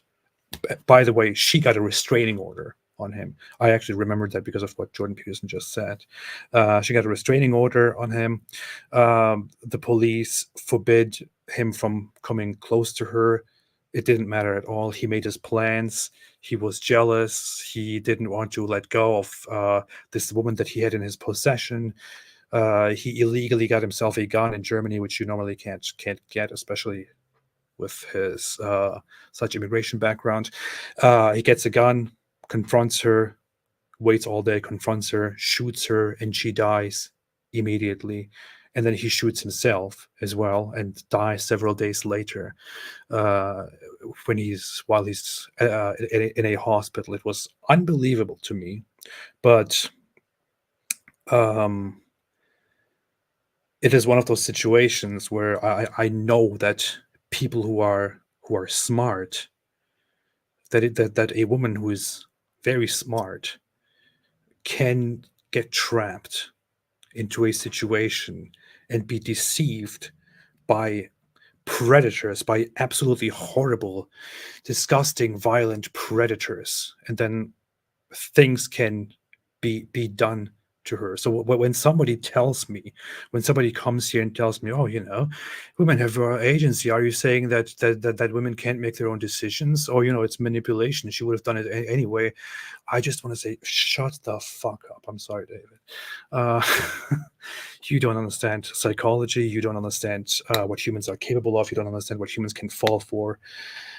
Anyway, yeah, just wanted to get that off my chest. But shame on you for responding to Andrew Tate. Yeah. Okay. No, and there was actually. Ooh. This is in. Yeah. Oh yeah. Oh yeah. Ooh, well, maybe right. it shouldn't be a bureaucratic nightmare. Well, right. Well, and then see that. Well, and that was the weirdly admirable part, right? It's like, because typically what would happen in a situation like that is you'd go into the bank and you'd just swallow it, and then you'd go out and go home and kick your dog and bitch at your wife because you didn't tell the bureaucrat to, watch the hell out or something terrible is going to happen. Well, he was way on the other end of the distribution. It's like, don't muck with me. And he was an honor code guy. It's like, don't muck with me. And what he meant was, don't muck with me. Now, and he meant it. And there was something admirable about that, even though he was a very dangerous person and he had taken it way too far. But this is what I mean by complexity of the villain. It's like, well, he had the courage of his convictions. Let's put it that way. And so when you see someone like Andrew Tate, well, first of all, if you have any sense, you think this is a guy that's actually crawled in the ring. And the second thing you think is, well, just because his moral compass is warped and warped in a serious way on the electronic pimp front, and I think in a fatal way, personally, that's the highest likelihood, because I don't think you can do that without it permeating everything. Yeah. That doesn't mean that, he's a two-dimensional villain, or that there aren't things about him that are complex and interesting and potentially even admirable. Yeah. So put in a rather long-winded and complex way. Somebody Did you say long-winded? Yeah. It's long-winded. I know. Turkish, German. I also just said complexed when I should just say complex. So I'm not really good with words at the moment. But so yeah, put very simply, somebody like Andrew Tate might say things that some people might find very very interesting, and they might say, oh look, he says a few good things here and there. In my opinion, Andrew Tate doesn't say.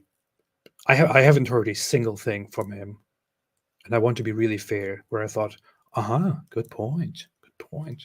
I don't think I've heard a single thing from. I might have heard something before where I thought, yeah, okay, right, sure, right, because it's very basic, very simple, but I haven't heard a single insightful thing from him so far. No, it's And- anytime he says something remotely interesting, you can look on his dad's old Twitter account and his things his Yeah, dad yeah. used to say. His dad was his dad, I have to say, it was a smart and pretty original thinker, because he's just a, you know, weird sort of chess genius / guy with mental health issues.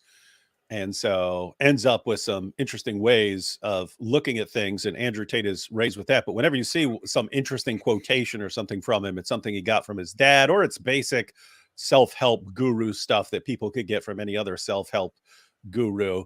And so it's just, yeah, it's all a mask. It's all, hey, I'm here to exploit people and take advantage of people by any means necessary. And right now, the best way to do that is by portraying myself as a guy who's just out to help young men reach their full potential. Yeah. Yeah. Yeah. You know, people are complicated, and even the villainous types are complicated. And it isn't surprising to me at all that he's an attractive figure, given the current, you know, war against masculinity. He's exactly the same. He's 100% predictable. He's exactly what you'd expect. So, Would you talk to him? you know, I pretty much talk to anybody. That would break the internet right thought there. about, you know, whether Like or not Jordan that's Peterson psychoanalyzing him. The dumb thing is, I saw it in the comments as well. Some people are fans of both and still think, oh, you know, it would be amazing to see you guys talk together. Yes, you know, Andrew Tate has a few bad things here and there, but it would be fantastic if you guys came together. Please become allies. It would be fantastic. And I feel Become like, allies. My goodness, they do. I mean, do they seriously not get it? well, A person who is genuinely concerned for your well-being will tell you things. A manipulator might tell you exactly the same things, but it's to make you dependent on him, or to make you trust him or something. He will tell you. A manipulator has picked up in the course of his life what things to say to certain people they view as soft targets, people that can be manipulated. And they will tell you the exact same thing as someone who is genuinely concerned for your well-being. And they will slowly turn you in a direction where your entire purpose in life is serving them, even though you don't realize it because you've been manipulated. And so they look, oh, but you know, Jordan Peterson saying, be strong, be strong, be strong. And oh, Andrew Tate is saying, be strong, be strong. This is what I need to hear. These guys are on the same page. These guys have completely different motivations. yeah. I mean, I could say Andrew Tate is probably the only person that I know of at the moment where I think, I hope he goes to prison, and I hope he stays there for a very long time. Because there's part of me who thinks that. There's a part of me who thinks, okay, if he didn't do the stuff that he is accused of, I hope he walks, because my goodness, this guy will be like all the Dawa guys combined, and how much damage they're doing to Islam. Yeah. Oh, we already know that much of what he's accused of is just it's factual. It's true. Anyway, so lots of the people who say, "Oh, you guys should come together, you should talk, you know, you should combine and stuff like that." I feel like lots of people who listen to people like Jordan Peterson, who say quite insightful things, although I may completely disagree with them on a major level, don't actually understand what they are listening to, and it's very, very strange to me. I mean, this guy's values obviously don't align with Andrew Tate's values. There's no reason why these guys would get together and be allies or anything. Like It that. reminds me. This reminds me exactly of the building bridges mentality, right? Yeah. Like, hey, let's build bridges between the Christian side and the Muslim side. It's like, wait a minute, the Muslim side admits that they want to kill the other side. It's like, that is a bridge building deal breaker. There is no bridge building when one side wants to murder the other side, and the purpose of building the bridge together, so once we finish the bridge, then we can murder you. No, but it's like, okay, Andrew Tate and Jordan Peterson, they can build bridges and really impact okay, one guy is a sex trafficker and a absolute control freak and egomaniac, And the whole sex trafficking thing and his whole attitude, it's kind of a deal breaker for someone like Jordan. So yes, they're both saying be strong, but they mean something very different by those things. Yeah. idea. For me, you know, generally one of my primary driving forces is just curiosity. Yeah. Like, and I am a clinician, you know, I like talking to, I've talked to lots of very strange people, you know, lots of them. And it's very interesting to do that because you're really wandering into no man's land. And that's perilous and ridiculously, crazily interesting. That's what I loved about, part of what I loved about being a clinician. Like, almost everybody is interesting enough to be a Dostoevsky character if you start listening to them. And so just ordinary people, if you listen to them, they're ridiculously weird and interesting. And then you find someone truly weird and interesting and listen to them, it's like, you can hardly stand it. It's like Raskolnikov. People won't listen because they're too terrified of changing. Because, you know, if you listen to someone, they tell you how weird they are. You share in that self-revelation. It's too interesting. So I'm sure talking to Andrew Tate would be too interesting. It would be very interesting. Okay, That said, I think this is all about. He says should about, wrap up because that's all he says about it. Andrew Tate. But I really hope, that he gets more informed about what Andrew Tate did, what he's accused of, what the evidence is, the things that he himself said. I mean, he even the whole thing there, he says he thinks that he only met women and tilted them toward becoming OnlyFans models and then made money off of them or took a cut, and that's just not really what happened. And we have looked at videos, we have looked at evidence, we have looked at so much stuff, but there's just one video that you can always go to and that you can look at where Andrew Tate says, you cannot get a girl to work for you. language alert. It's all right. We understand this in Atheist Channel. Yeah. You guys have no morality. The recruitment process is the same as the PhD course. You message them on Instagram. The PhD course is my recruitment system. I don't mention webcam until after I've had sex with the girl. If you're on dates and you're trying to mention it and shit, it just doesn't work. It puts them off. I'd never do that. That's disgusting. I'm not a whore. It's just not gonna work. You continue as normal. No mention of webcam. So very important detail here. The women that he targets, that he meets, are would say normally, I would never do that. Disgusting. I'm not a whore. And he belittles that. So clearly here, the purpose is to target women who don't actually want to do these things, just to pretend that this is a proper relationship. You fuck the girl. After you fuck the girl, you do the PhD test. If she passes the PhD test and she wants to be with you, then you start mentioning things like, yeah, but you know, you're always busy. You're always at work. You can come work for me. So, PhD means pimping hose degree, by the way, which is what he teaches on how to find a quality girl who will be obedient to you and who is good material for online videos and things like that. So you cannot try and approach girls to do webcam. Hi, do you want to do webcam? It's bullshit. It doesn't work. No one's going to say yes. And any girl who does say yes is doing it. She doesn't like you. She doesn't know you. She doesn't love you. She's saying yes purely for money. Any girl who wants money, How do you not edit that out? Skank you and leave you when she realizes you get a big cut of it. So even if you do get a girl to say yes that way, even if you do say to a girl, look, let's make some money, she's only in it for the money. She's not in it to please you. And if she's only in it for the money, she's going to get pissed off with her cut. Because they're going to Google up how much a token's worth, how many tokens they made, and all that shit. And get pissed off with their cut. Remember the tax thing, so you only have to pay them 30% instead of 50%. It's important for your profitability. So you don't want girls. The tax thing he's referring to is that he lies to the women who work for him, and gives them a lower cut than what he actually tells them, and says, "Oh, this is just, that portion goes to taxes. That's why." Yeah. So he says so he gets the girls in and says, "Hey, it's 50-50. It's even partnership, even though you're doing all this stuff, but I'm behind the scenes, so we'll do it 50-50." But then he tells them that he's doing their taxes when this is another big problem for him. that he spent years thinking, as long as you put your money into Bitcoin, that it's not taxable. Your income's not taxable, which is like the stupidest thing ever. But he would tell the girls he's paying their taxes for them. And so they actually only get 30% after he takes out their taxes, when, you know, he's just keeping 70% and lying to them about paying their taxes for them. And so, yep, all of that, by the way, is fraud. That's called fraud. Yeah.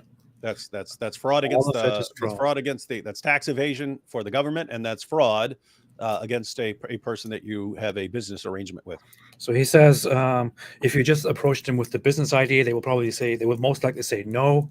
And if they say yes, they're just in it for money, but you don't want them in it for the money. You want them in it to please you, to love you. See, notice here, it is not a business proposal. It's not just, offering something to women who already want to do that. It is deliberately making them love you and then slowly introducing this whole thing to them. It is a scam. It is fraud. And this is only the beginning of it. For money. You want a girl who's in it to be with you. So you meet a girl, you take her on dates, you fuck her, whatever. She passes the PhD test. Then you start saying things like, oh yeah, but you're always working. I have to do some traveling and you can't come. I want to bring you with me. Traveling is a great one, because the thing about this business is mobile. If you can find a good Airbnb with good internet, you can run it somewhere else. So it's a good little caveat to throw in. Oh, and you're always working. Why don't you work for me so we spend more time together? Work for you doing what? So you'll have a webcam business. Oh, I don't want to do that. So, okay, I know you don't want to do that, but listen, come, let's have a meeting. Let's just talk about it. If you don't want to do it, don't do it. Fine. But let me explain it to you properly. In fact, I'll bring one of the girls who works for me. You, your bottom bitch, the new girl, go out for fucking a nice dinner. Your bottom bitch is the one who does the selling. You don't do the selling. The girl has to hear it from a girl. And this is where your bottom bitch has to be trained. That's why I said it's so important to have a good first girl. My first girl was so good, it was easy. My girl would sit there and go, oh my God, before this I was a waitress and it was shit. And now I do this, I make so much money. And the guys all love me and they adore me. And on my birthday, they send me presents. I get so much money. Blah, blah. Look at this man. He's teaching men to be self-confident and to be good again and to be successful. He's just bringing masculinity back. He's just empowering people and telling them great things. He's not exploiting anybody. He's here directly admitting to all of the things that he is accused of and all of the things he now denies. It's so much fun, and we stay at home, and or we're gonna go to Thailand soon, or we'll be working in Thailand, and we're gonna stay there for as long as we want. You should come with us. It's gonna be so much fun. Martinis, bang, threesome. Slam them both. Your bottom bitch knows. This girl's like, okay, well, I'll try it. Put both girls on camera together the first day, so the new girl can sit there and just sit with the other girl and get drunk. Give them a bottle of vodka.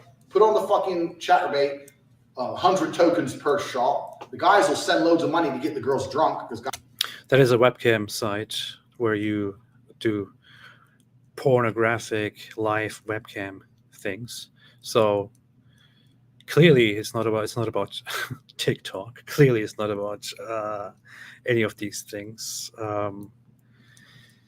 Clearly it's not about putting women in front of a camera with clothes on and no sex at all, as he presented it to Candace Owens. Clearly it's none of these things. Clearly it is deceiving the women, bringing them onto a porn webcam platform, having sex with them, getting them drunk, introducing them to the business, making them dependent on you, and all of that, while from the very beginning only making them think that he just loves them and just wants to be a good man for them. Guys like drunk girls. Girls will sit there, get drunk, have a great time. You say it's your new job now. You don't go to work ever again.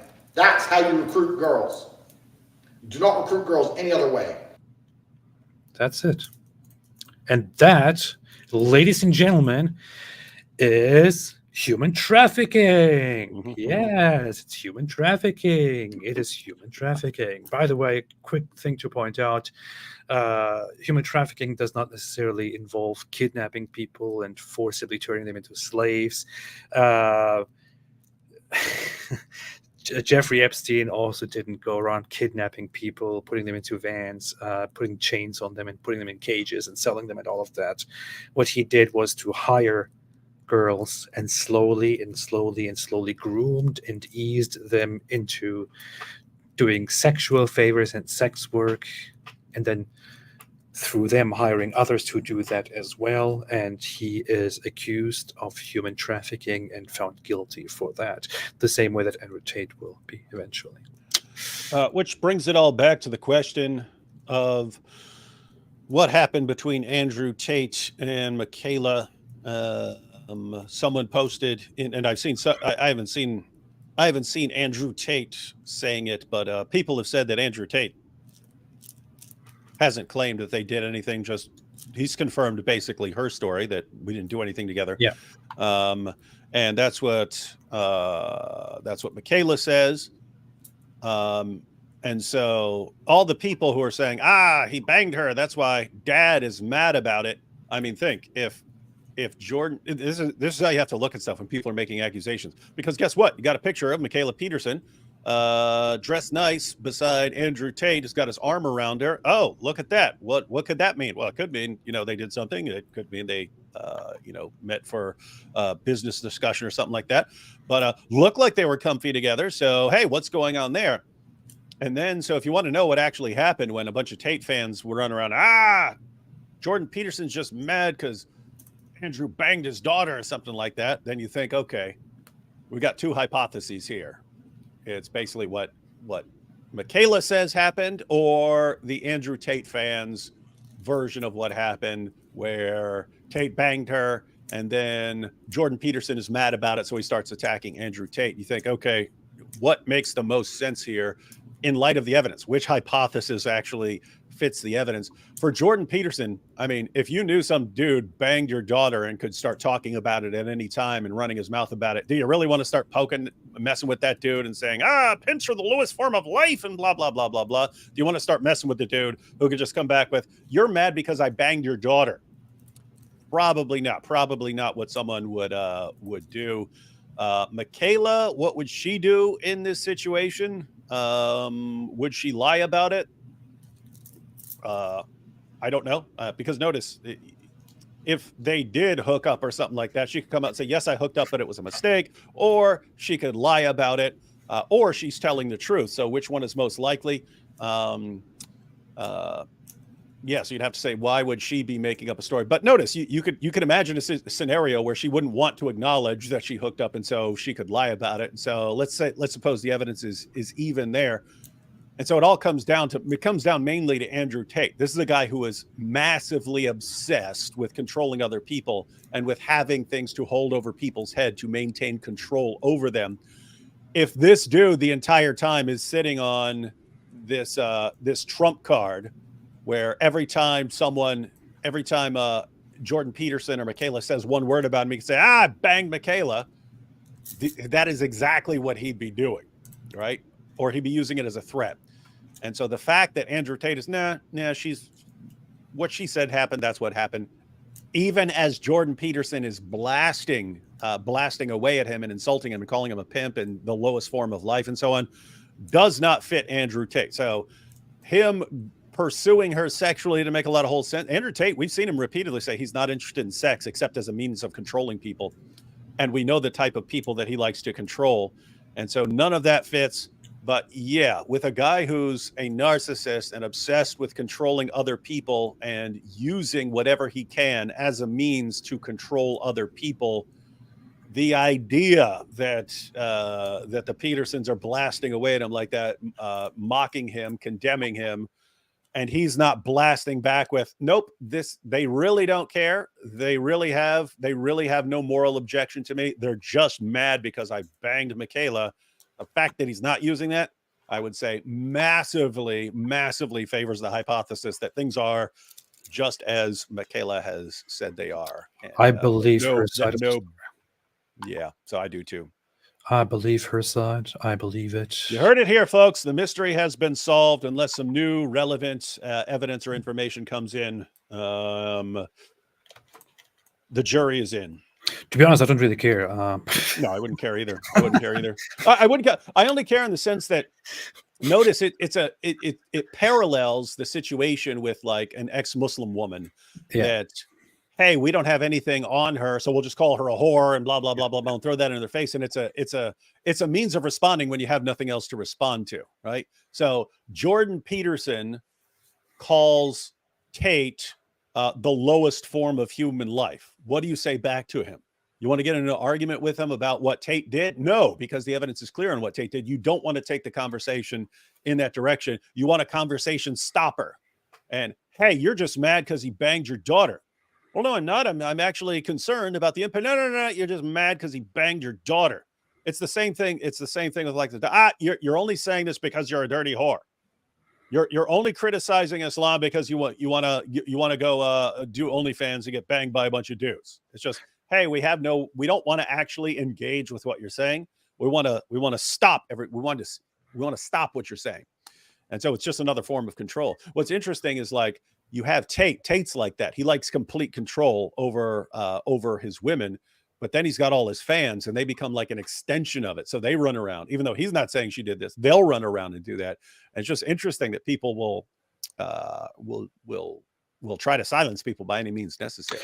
Andrew Tate has a lot of bottom bitches, as he calls them, on the internet, who are always there to defend him and sell him to us, which shows that that is the successful side of Andrew Tate.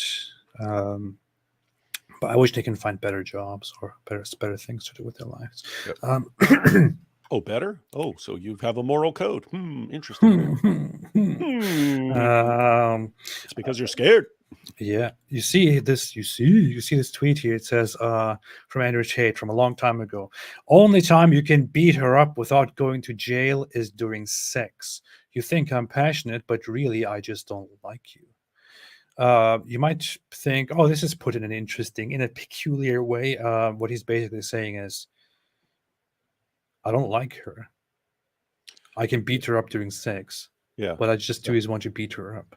Yeah, so he'll say, so in other words, one of his cam girls upsets and annoys him, and he wants to beat her. But hey, if I do it during sex, so I'll say, hey, let's have sex, and then I'll beat the crap out of her. And then I was just being, it was just a rough sex, so I'm good to go. Yeah.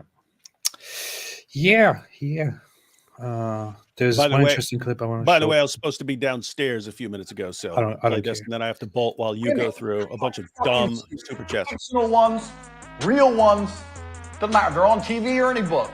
They're fucking dumb. Women are dumb. We know it. We're not supposed to say it, but it's fucking true. So I know one thing, which is that somebody who publishes videos of himself where he explains deeply the crimes that he committed, I would call that person dumb. I would call that like dumbest of the dumb. I mean, that is Andrew Tate. I spent years in prison, and lots of guys got broken down by detectives and interrogations and stuff like that, where you eventually admit what you did, and then you get to, you think of the dumbest of the dumb, the people who accidentally snitched on themselves or left a trail for cops to follow and stuff. You think these guys are really dumb, but I never saw anyone this dumb.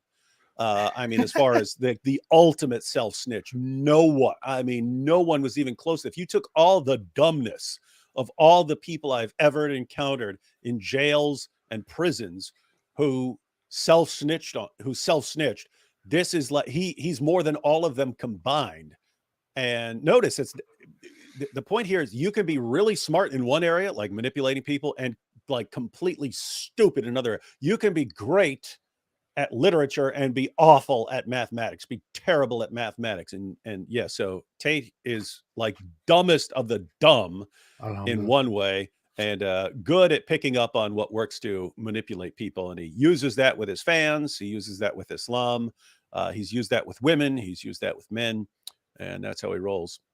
Imbeciles. Yeah. David, you have to go. I found this very interesting clip here.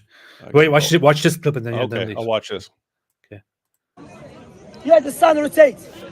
I'm not a slave of the scientists. We can obey whatever they say. Clearly, I see the sun moving. Say no, the earth is moving. And how fast is moving?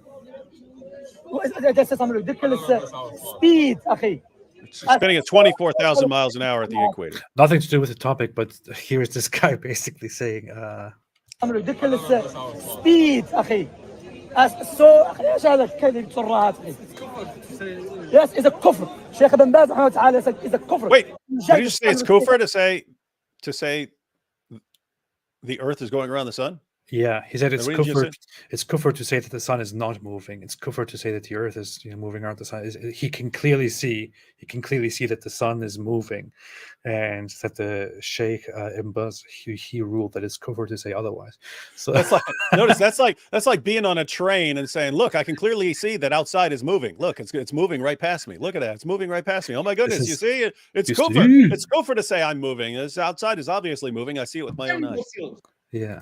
Because the And clever. look at the follow. Look at that kid. Look at that kid right there on the right. Oh wow, good point. Scientists tell me about my belief, and as a me, Wait. Wait. Come on, man. I won't let scientists really tell me using about this, my man. belief. What is happening? Jeez. Wow, Twitter. this Yeah, the entire sun live will stream's burning up in flames right now. Twitter Thanks is to dark. you. believe that I'm the sun rotate on the earth. Because the clear verse, clear hadith. So we believe that, alhamdulillah. We are not in need of scientists to tell me about my belief. And as a me, So this guy, he's at Speaker's Corner, Shemsi. Some people tell me about him and say, "Oh, how about you talk to him?" And I think, "Are you dumb?" But this guy is clearly there saying, "Scientists can tell me about my beliefs. I know what I believe. I know my beliefs. The Hadith and the Quran clearly say it. The sun moves. The sun turns around the earth, not the other way around. And I know that is true because why I look and I see it. And otherwise, claiming otherwise is blasphemy. Claiming otherwise is kufr. It's disbelief." So yeah, David, Nice. go with that and Powerful believe stuff. that the sun turns around the earth and the earth is flat. So, All right. If any cool super chats that are directed towards me pop up, let me know. I'll be downstairs, but I can jump back on my jump on my laptop down there. what you will do is Other than that, I'll talk to you tomorrow. okay. All right. All right. Yeah. See you. All right, David. everyone. Yeah, catch you later. And don't be a kafir. Okay. So believe that you see the sun moving. Okay.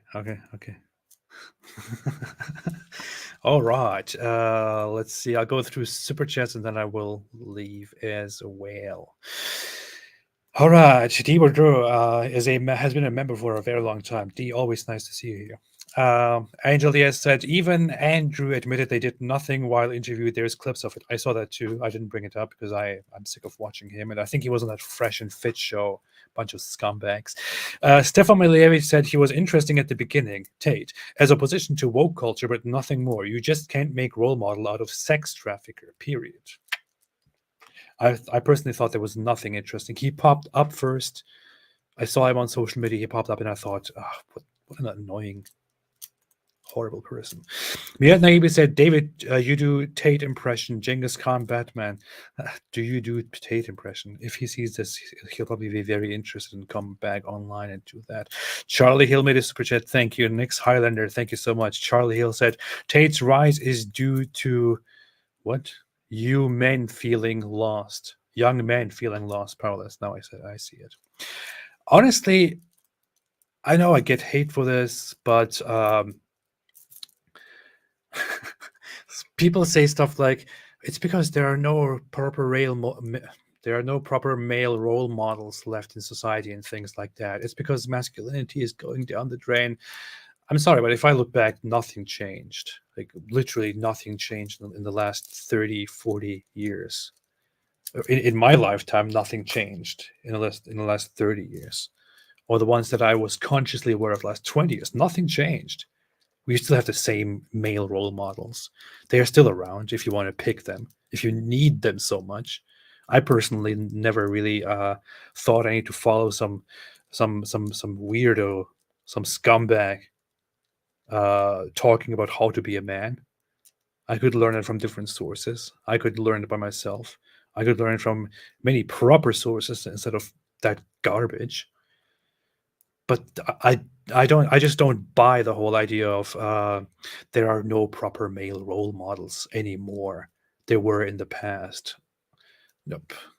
Maybe there were never proper male role models, but I don't know. But I don't buy that whole story. And the idea of masculinity dying, by the way, is a very very funny thing. That's people said that forever, and I actually took a deep dive into it and found so many sources from centuries ago where people are worried that masculinity is going down the drain and masculinity is being lost, society is doomed, and things like that. This is just a never-ending paranoia. Yeah. And seriously, no proper male role models. How should we stop people being drawn to Tate? Show them the videos and the evidence of him teaching people how to deceive others and turn them into sex workers, and then teach them how to act toward other human beings. I would say, I don't know. Jess Lee said, I see two very masculine men on my screen and many around me. Men are still allowed to be masculine. Problem is, some people associate masculinity with criminality, and that has always been the case. It's people, what people think of. I'm sorry, but what so many people think of when they say, masculinity is not valued anymore, there are no proper male role models, it looks like what they are complaining about is that they are not allowed to be contemptible, horrible people who can take advantage of others without getting backlash, without getting repercussions for that. I have no problem being a man. I have no problems being as I am. I have no problems with any of it. If I did go out there and wanted to just, grope women, touch them, say all kinds of horrible stuff to them without hearing a response from them or without hearing a condemnation from them, if I wanted to deceive women, if I wanted to take advantage of them and turn them into my sex workers, if that was what I wanted to do, and then I would say, yeah, okay, you know what? I can't do that stuff. And, that's bad. That's bad. We need proper role models who endorse pimping, who endorse groping people, who endorse raping, because I really want to do that stuff. But being a man, being an adult human being with male body parts and a male brain, that's entirely possible, and nothing changed for me personally. If some of you think it did change and you feel very, very lonely in this world as a man, I think I don't know. I don't know. Maybe you need to probably get some help for that. You need to get that sorted out. See a therapist. There is no shame in that. But it's not society. Wolf said, AP, wait for the trial. This is not your business yet. It is my business. Andrew Tate is a human trafficker, and we have abundance of evidence for that. And that's it. That's it. Let's see. Friedrich August III said, I dare you, AP, write a verse. Okay, I did half of that on purpose. Write a verse that is better than Aristotle. See, you can't do it. I wanted to make a video a while ago where I compare a rap song that is very intricate and very advanced to a Quran chapter, just because Farid made this whole video on how in the Quran chapter Surah Kafirun is such an intricate, such a beautiful chapter, which, by the way, you can already see how dumb it is, even when you read the English version of it. Kafirun, let's open that up. Let's read it together and see if it is amazingly beautiful or not. What am I reading? What is happening? Why would this open a completely different language? And what? I'm not looking for. What is this? What language is this? What is happening? What is going on? What in the world is happening here? Okay, good. So, chapter 109, Surah Kafirun. Say, O Prophet, you disbelievers, I do not worship what you worship, nor do you worship what I worship. I will never worship what you worship, nor will you ever worship what I worship. You have your way, and I have my way. This is the chapter. And Fareed came and explained to us how this is a beautiful chapter. It is so wonderful, so intricate, so smart, so advanced, such literary qualities that nobody could possibly,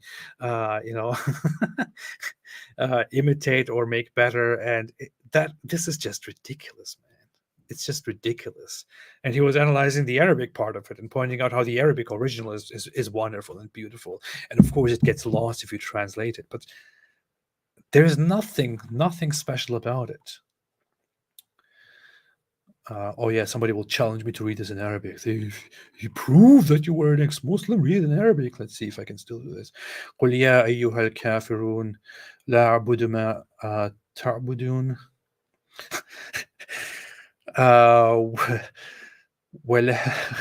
ولا أنتم عابدون ما أعبد. Excuse the mispronunciations and the mistakes here and there. I'm doing my best. I didn't do this in what feels like a lifetime, but what is probably something like 10 or 15 years. How old am I? When did I leave Islam? I don't even know anything anymore. Did I just read this? I don't know. ولا أنا عابد ما معبud. I'm completely embarrassing myself. Muslims will clip this and say, look, ex-Muslim can't even recite proper surah here. ولا أنتم عابدون ما أعبد لكم دينكم. I almost know that from memory. I'm trying not to read the rest and come up with the next with the rest of it. لكم دينكم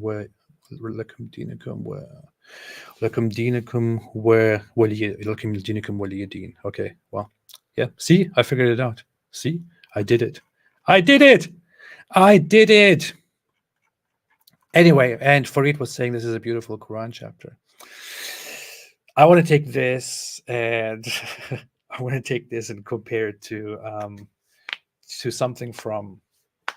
I would like to take something from a rapper that I actually like very much, but since I want it to appeal to popular culture and something that lots of people are aware of, I guess I could just go for an Eminem song and compare this to an Eminem text and ask, is this better or is this better? I already asked ChatGPT, by the way, and ChatGPT told me that Lose Yourself by Eminem is more intricate, more advanced, more complicated, more deep than the Quran, and which is just completely unacceptable, Islamophobic. Yeah. I don't even remember it anymore. See, that's it. Miat Naiwi said Sean Strickland from UFC destroys Tate. Check it. I don't know who that is, but I'll check it out. Thank you. I'll do this. Apollo's Christian Apologetics said, humble opinion, while virtue needs intent, results must also be considered. So the extreme of selling yourself would be something like suicide by choice. This is too deep for me right now. I don't have anything left in my head anymore after talking about Andrew Tate. No, but yeah, I get your point. You're sick. You are sick. Dawn OC said episode of Muhammad's Boom Boom Room starring Friedrich Nietzsche confirmed. We talked about this with David. We'll see what happens. Jess Lee said, I really hope we are waking up to the idea that even people who groom adults are bad people, such as pimps and PUA. You have to be a narcissist or a sociopath to act like that.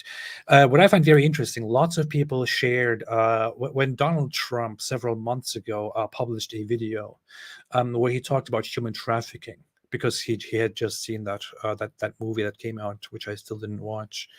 What was it called? That movie on human trafficking. Somebody say it in the chat. When he published that video, he actually said something quite interesting. And I'm not a fan of Donald Trump, but he did say something there that people who are fans of Donald Trump and Andrew Tate should probably have noticed. Yeah, Sound of Freedom. Thank you, Chad.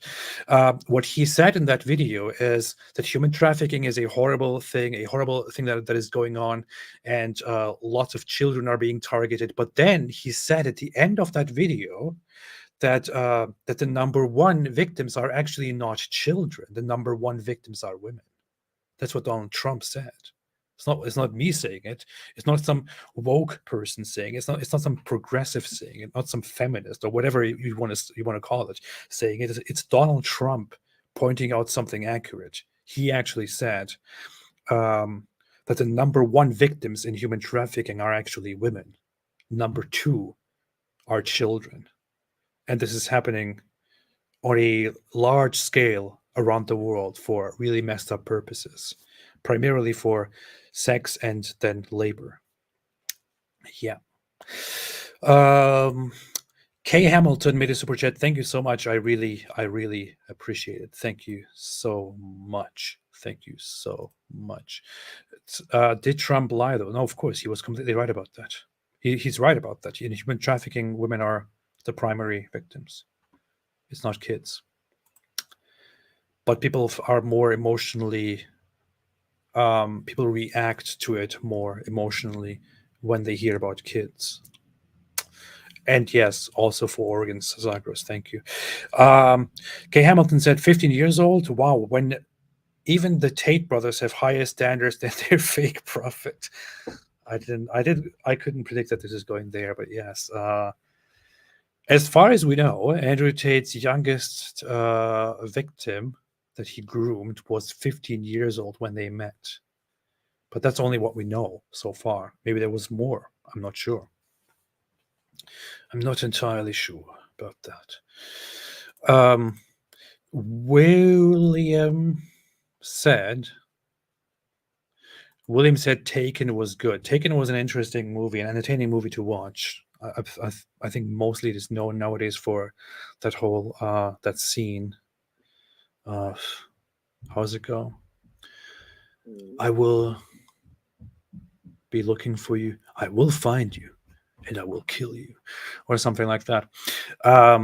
But here's the issue: in Hollywood, human trafficking has so often been depicted in such a way that that people think human trafficking is all kidnapping, throwing them into a dark vehicle, putting them in chains and cages and selling them and things like that. I feel like Hollywood is mostly guilty for that, because it was of course such a wonderful thing for so many decades to depict human trafficking in terms of an action plot where people are being kidnapped, but that's not what most of human trafficking actually is, and that is also not the primary definition of human trafficking, which agreed by the United Nations and by 180 countries around the world includes enticing, defrauding, recruiting people by taking them across borders under false pretenses, manipulating, intimidating them, making them then work for you in terms of doing all kinds of different labor or sex work and all of that. So yeah, human trafficking is often depicted in this action-y way, but that is not the real picture.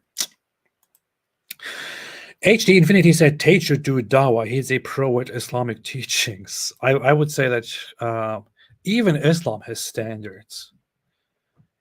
Even Islam has standards. Even in an Islamic state, if Andrew Tate did what he did in his lifetime, he would be executed. Even Islam has standards, because you can't just take random women and turn them into online porn actresses by deception. No, you have to become a Muslim fighter and then take your opponents, your enemies, the enemies of Islam, and then take them as sex slaves. Even Islam has standards, Let's be fair here. Mr. Krangus said, maybe you guys are super jealous of the tater tots. Absolutely. Sarcasm. Thanks, AP and Doc D. Sounds weird. Mosh Cohen gave me my daily money from Israel. Thank you so much. Thank you so much. And say hello to my employers over at Mossad. Thank you. I appreciate it. Cedric said, and it's a scientific thing. It is a scientific thing, says Craig. Gorno's Bulldozer said, are you dehydrated from doing jihad all day? Try Zemzem water. Zemzem water is a radical drink for a radical Muslim who needs his electrolytes. That sounds pretty good, actually. Or just camel urine to make it all worse. Mosh Cohen said, Churchill and Ike are awesome role models. Awesome role models. Snide said, wait, was that Israel money? Yes, that's Israel money. There was some interesting Israeli shekels, because I'm a secret Israeli agent who is just doing this for the Jews. It's not like I really left Islam or anything, or I was ever a Muslim. I mean, just look at my face. I look like I could be from there. That's what they say. Vladimir Adityanath said, make a video with Adam Seeker. Maybe one day. Heard of him, never talked to him. Maybe one day. Cedric said, nobody cares about women more than I do. Nobody cares about women more than I do.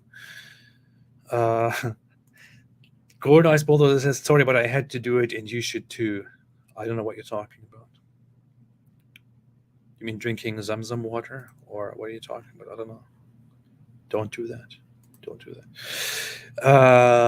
Yeah, you're a Jew. I knew it. Yes, see, exposed. Yes, is real. Yeah, it's real. Zamzam sounds like a pronoun. My pronouns are Zamzam.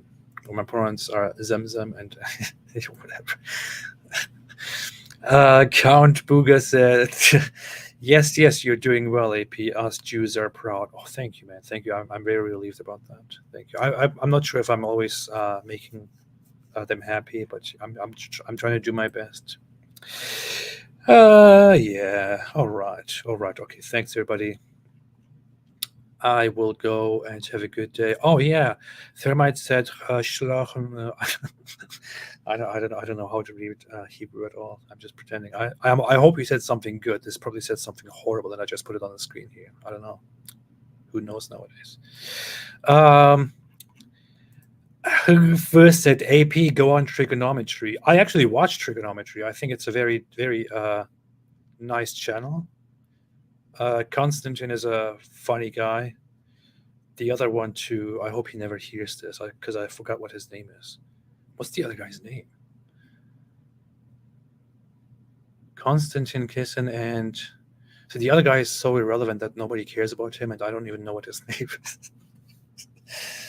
I recently went there and actually said that he might be a pimp, and so he saw that. So I think he won't take this very badly. What's his name? Francis? Okay, Francis. Thank you, Zagros.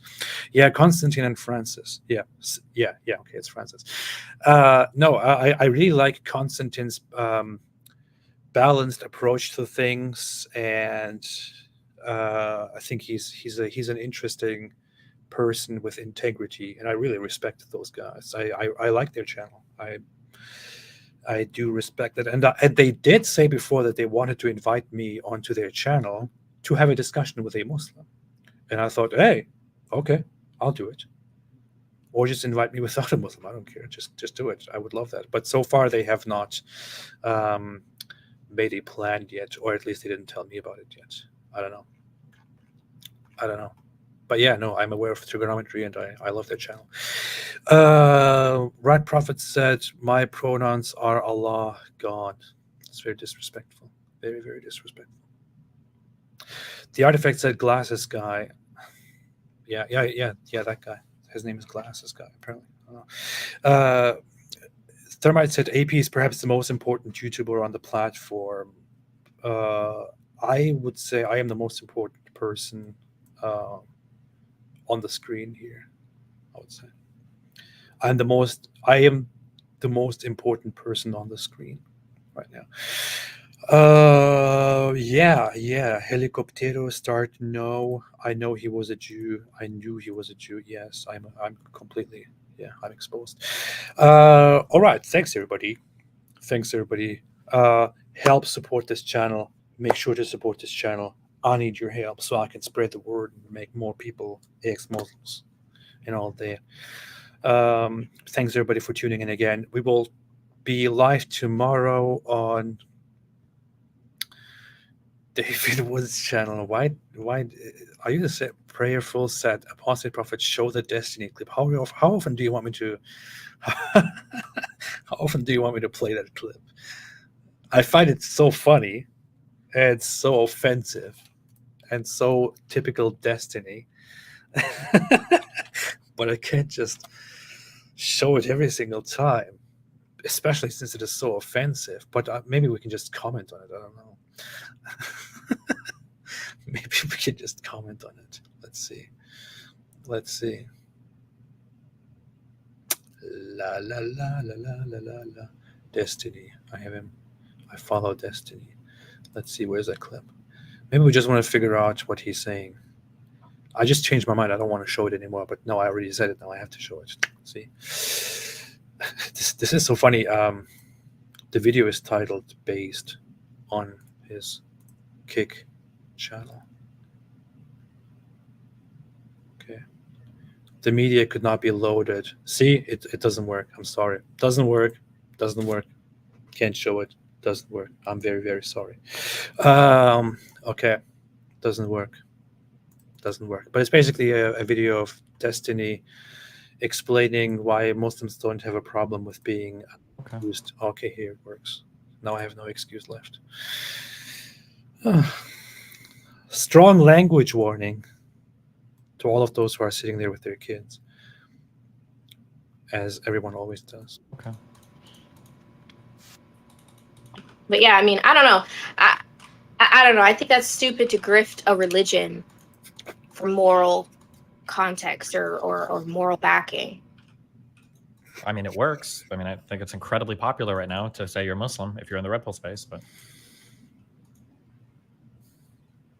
then why are the Muslims not upset about this? because Muslims are coward as fucks and they'll take any celebrity that goes to their religion because they think it makes them look cooler.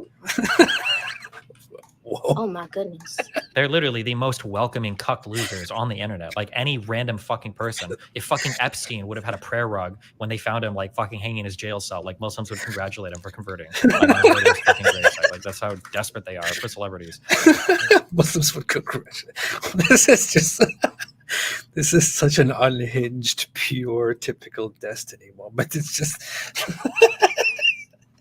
But what gets me whenever I listen to this is, and I listen to this just because people keep asking for it again, what gets me every time is her saying, whoa, oh my goodness. Like she's shocked with this blunt response to that. That is just, that's funny. But yeah, the Epstein line is pretty it's pretty messed up. You're sick. You are sick. All right, guys. Thank you so much, everybody. Thank you for being here again. I'm not going to play it again. Go watch it somewhere else. Watch it on his Kick channel. He's on Kick. He's there. You can watch him right there. Shout out to Destiny. Stephen. That's his name. He's a cool guy. I went on his channel, to his Discord, and had a chat with him several times so far. And yeah, he's a nice guy. Okay, I'm leaving. Thanks, everybody. Have a good day. Yeah, he has said you're finished, AP. No, you are finished. You are finished. You are finished. You're finished already. Look at me. Look at me. You know you're done. Yeah. We're proud of that. All right. Thanks, everyone. Have a good day. And as always, as our friend likes to say, stay away from Islam.